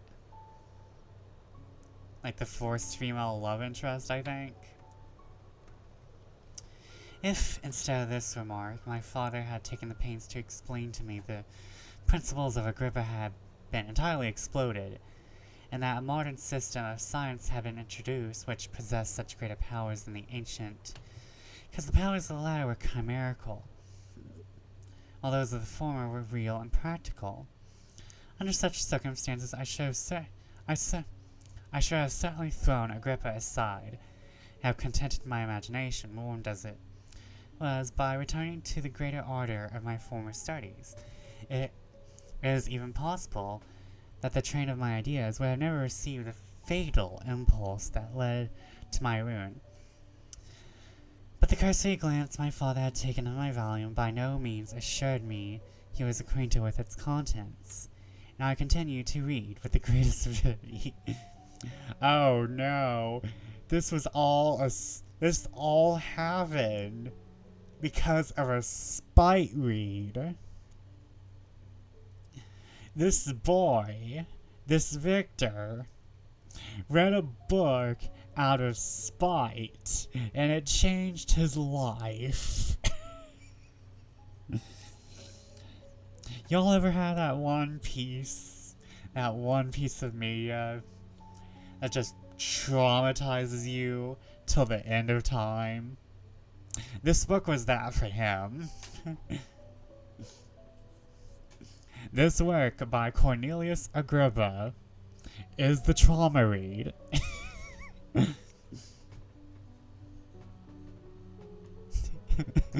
Yes, I have several actually. Same. Actually, do I actually have anything that has traumatized me openly? I'll tell you what, I should not have been watching Courage the Cowardly Dog as a child.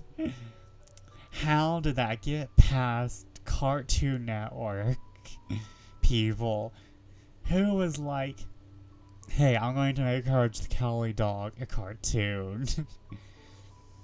Though it was kind of up there with them like really off-putting scenes from SpongeBob. Great books, 10 out of 10, but I would never actually recommend them to people. Yeah. I've actually read some YouTube, watched some YouTube ones where it's like, you wouldn't read these in front of people, but you should still read them.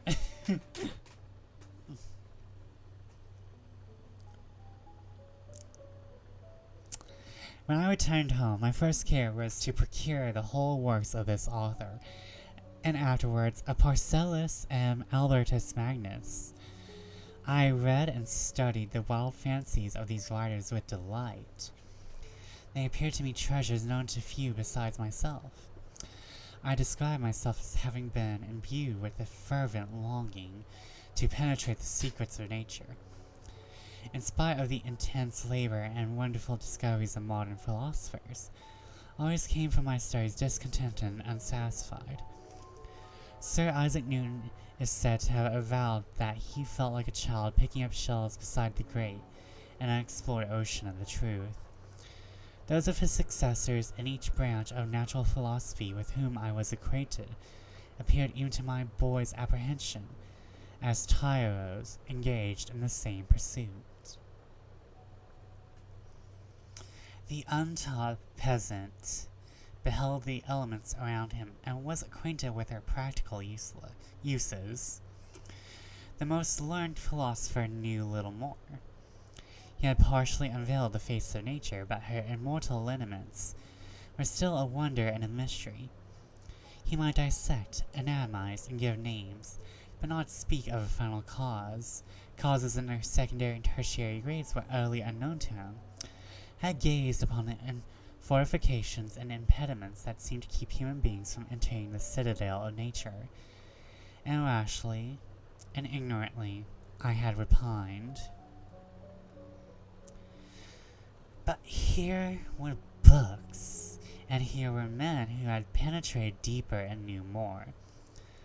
I took their word for all they had averred, and I became their disciple. It may appear strange that such should arise in the 18th century. But while I followed the routine of education in the schools of Geneva, I was, to a great degree, self-taught with regard to my favorite studies. My father was not scientific, and I was left to struggle with a child's blindness added to a student's thirst for knowledge. Under the guidance of my new preceptors, I entered the greatest diligence into the search of the philosopher's stone and the elixir of life, but the latter obtained my undivided attention. Wealth was an inferior object, but what glory would attend the discovery if I could banish the disease from the human frame, and render man invulnerable to any but a violent death? So, for those of you who don't know, these are things of alchemy. The Philosopher's Stone is something that can turn any metal into gold, though it has kind of lost its meaning over time. And of course, he kind of just explained the elixir of life. I think it's also known as the panacea, though I could be getting that wrong. But I'm pretty sure the panacea is a thing in alchemy. But the elixir of life and the philosopher's stone have sort of melded into each other over time, and they would become one thing. Though a lot of media will keep them separate. Like, it'll depend on the media and what they need the philosopher's stone to be. Like, I don't remember what the philosopher's stone was in Fullmetal Alchemist. I'm pretty sure it was not turning anything into gold. However, it's been a bit.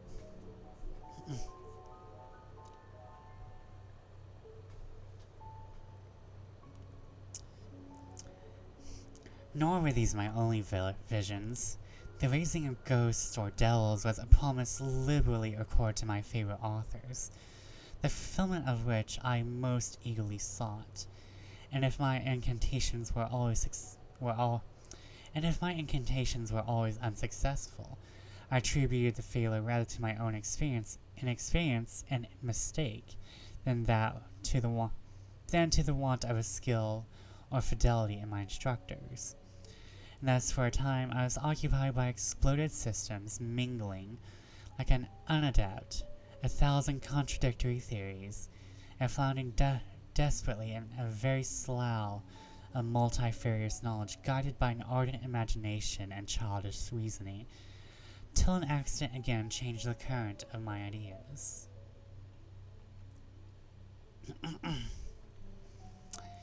When I was about 15 years old, we had retired to our house near Belle-Île, and we witnessed a most violent and terrible thunderstorm. advanced from behind the mountains of Jura, and the thunder burst at once with frightful loudness from various quarters of the heavens. I remained while the storm lasted, watching its progress with curiosity and delight. As I stood at the door, on a sudden I beheld a stream of fire issue from an old and beautiful oak, which stood about 20 yards from my house. And soon as the dazzling light vanished, the oak had disappeared, and nothing remained but a blasted stump. When we visited it the next morning, we found the tree shattered in a singular manner.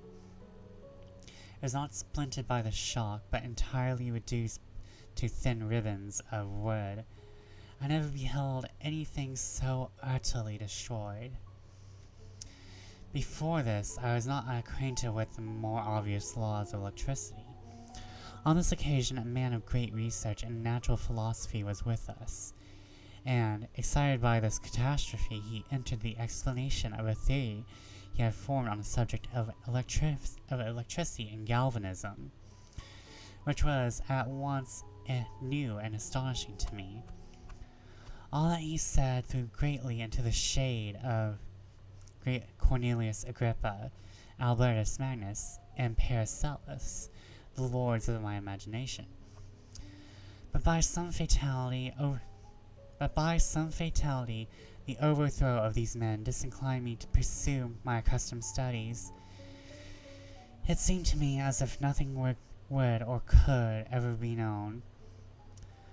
All that had so long engaged my attention suddenly grew despicable, by one of those caprices of the mind which we are perhaps most subject to in an early youth, and at once gave up my former occupation, set down natural history and all its progeny as a deformed and abortive creation, and entertained the greatest disdain for would-be science, which could never even step within the threshold of real knowledge.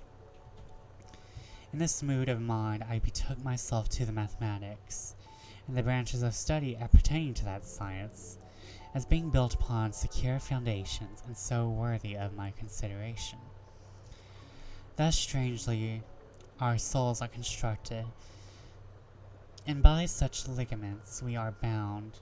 Hold up. Blah. Let me repeat this whole line. Thus strangely are our souls constructed, and by such slight ligaments are we bound to the prosperity or ruin. When I look back, it seems to me as if this almost miraculous change of inclination and will was the immediate suggestion of the guardian angel of my life, the last effort made by the spirit of preservation to avert the storm that was even then hanging in the stars, ready to envelop me. Her victory was announced by an unusual tranquility and gladness of soul, which followed the relinquishing of my ancient and latterly tormenting studies. It was thus I was taught to associate with evil. It was thus that I was taught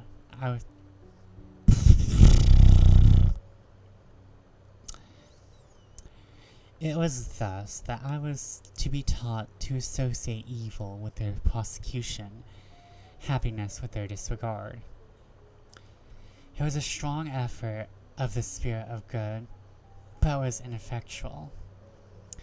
Destiny was too potent, and her immutable laws had decreed my utter and terrible destruction.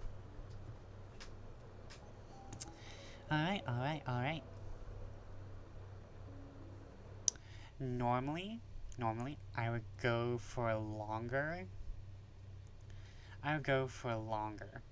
Okay, wait, cancel.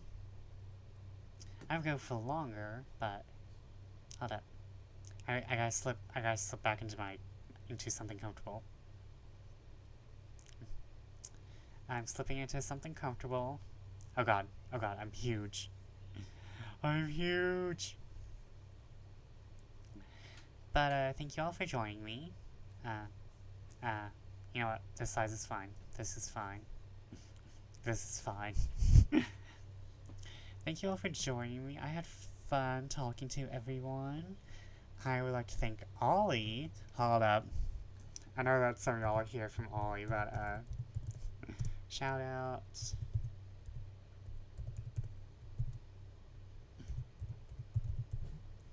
I know that y'all are here from Ollie. So, if you already haven't followed Ollie, please do. Gotta send him all my love for him sending me his love. Follow the greatest purple mage ever, the mage of Sigurfell, the Archmage of Sigurfell, if I remember correctly. And I'd like to thank you for dealing with me and having me choosing yet another book to read instead of the previous book I was reading. We will pick up on this on next Sunday with chapter 3. I know we only read 2 chapters, but technically it feels like 5 with the letters before. So technically I'm going to say we read 5 chapters, technically. But I had fun. This Frankenstein is a classic, and I can see why now. Very, very, very trauma. Lots of trauma, as all books should have. That's a good, delicious trauma. But tonight, who we gonna raid? Since we finished something spooky, I feel like we should be heading to someone else spooky. Let's see here. We have lots of people playing some spooky stuff.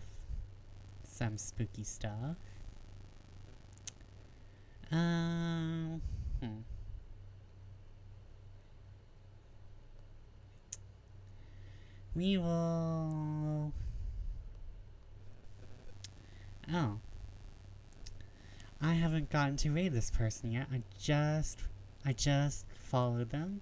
I think they're kind of cute. Well, like, not like cute, but cute and like all demons are cute.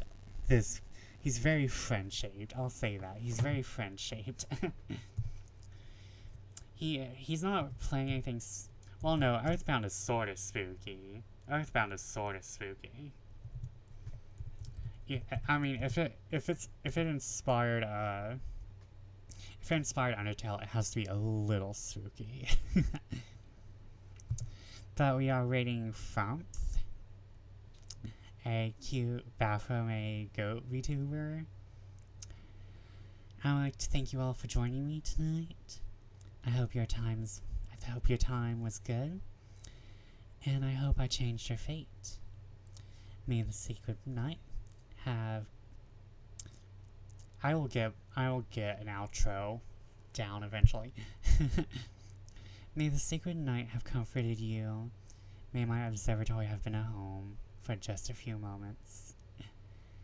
And may you have an awesome night. Farewell.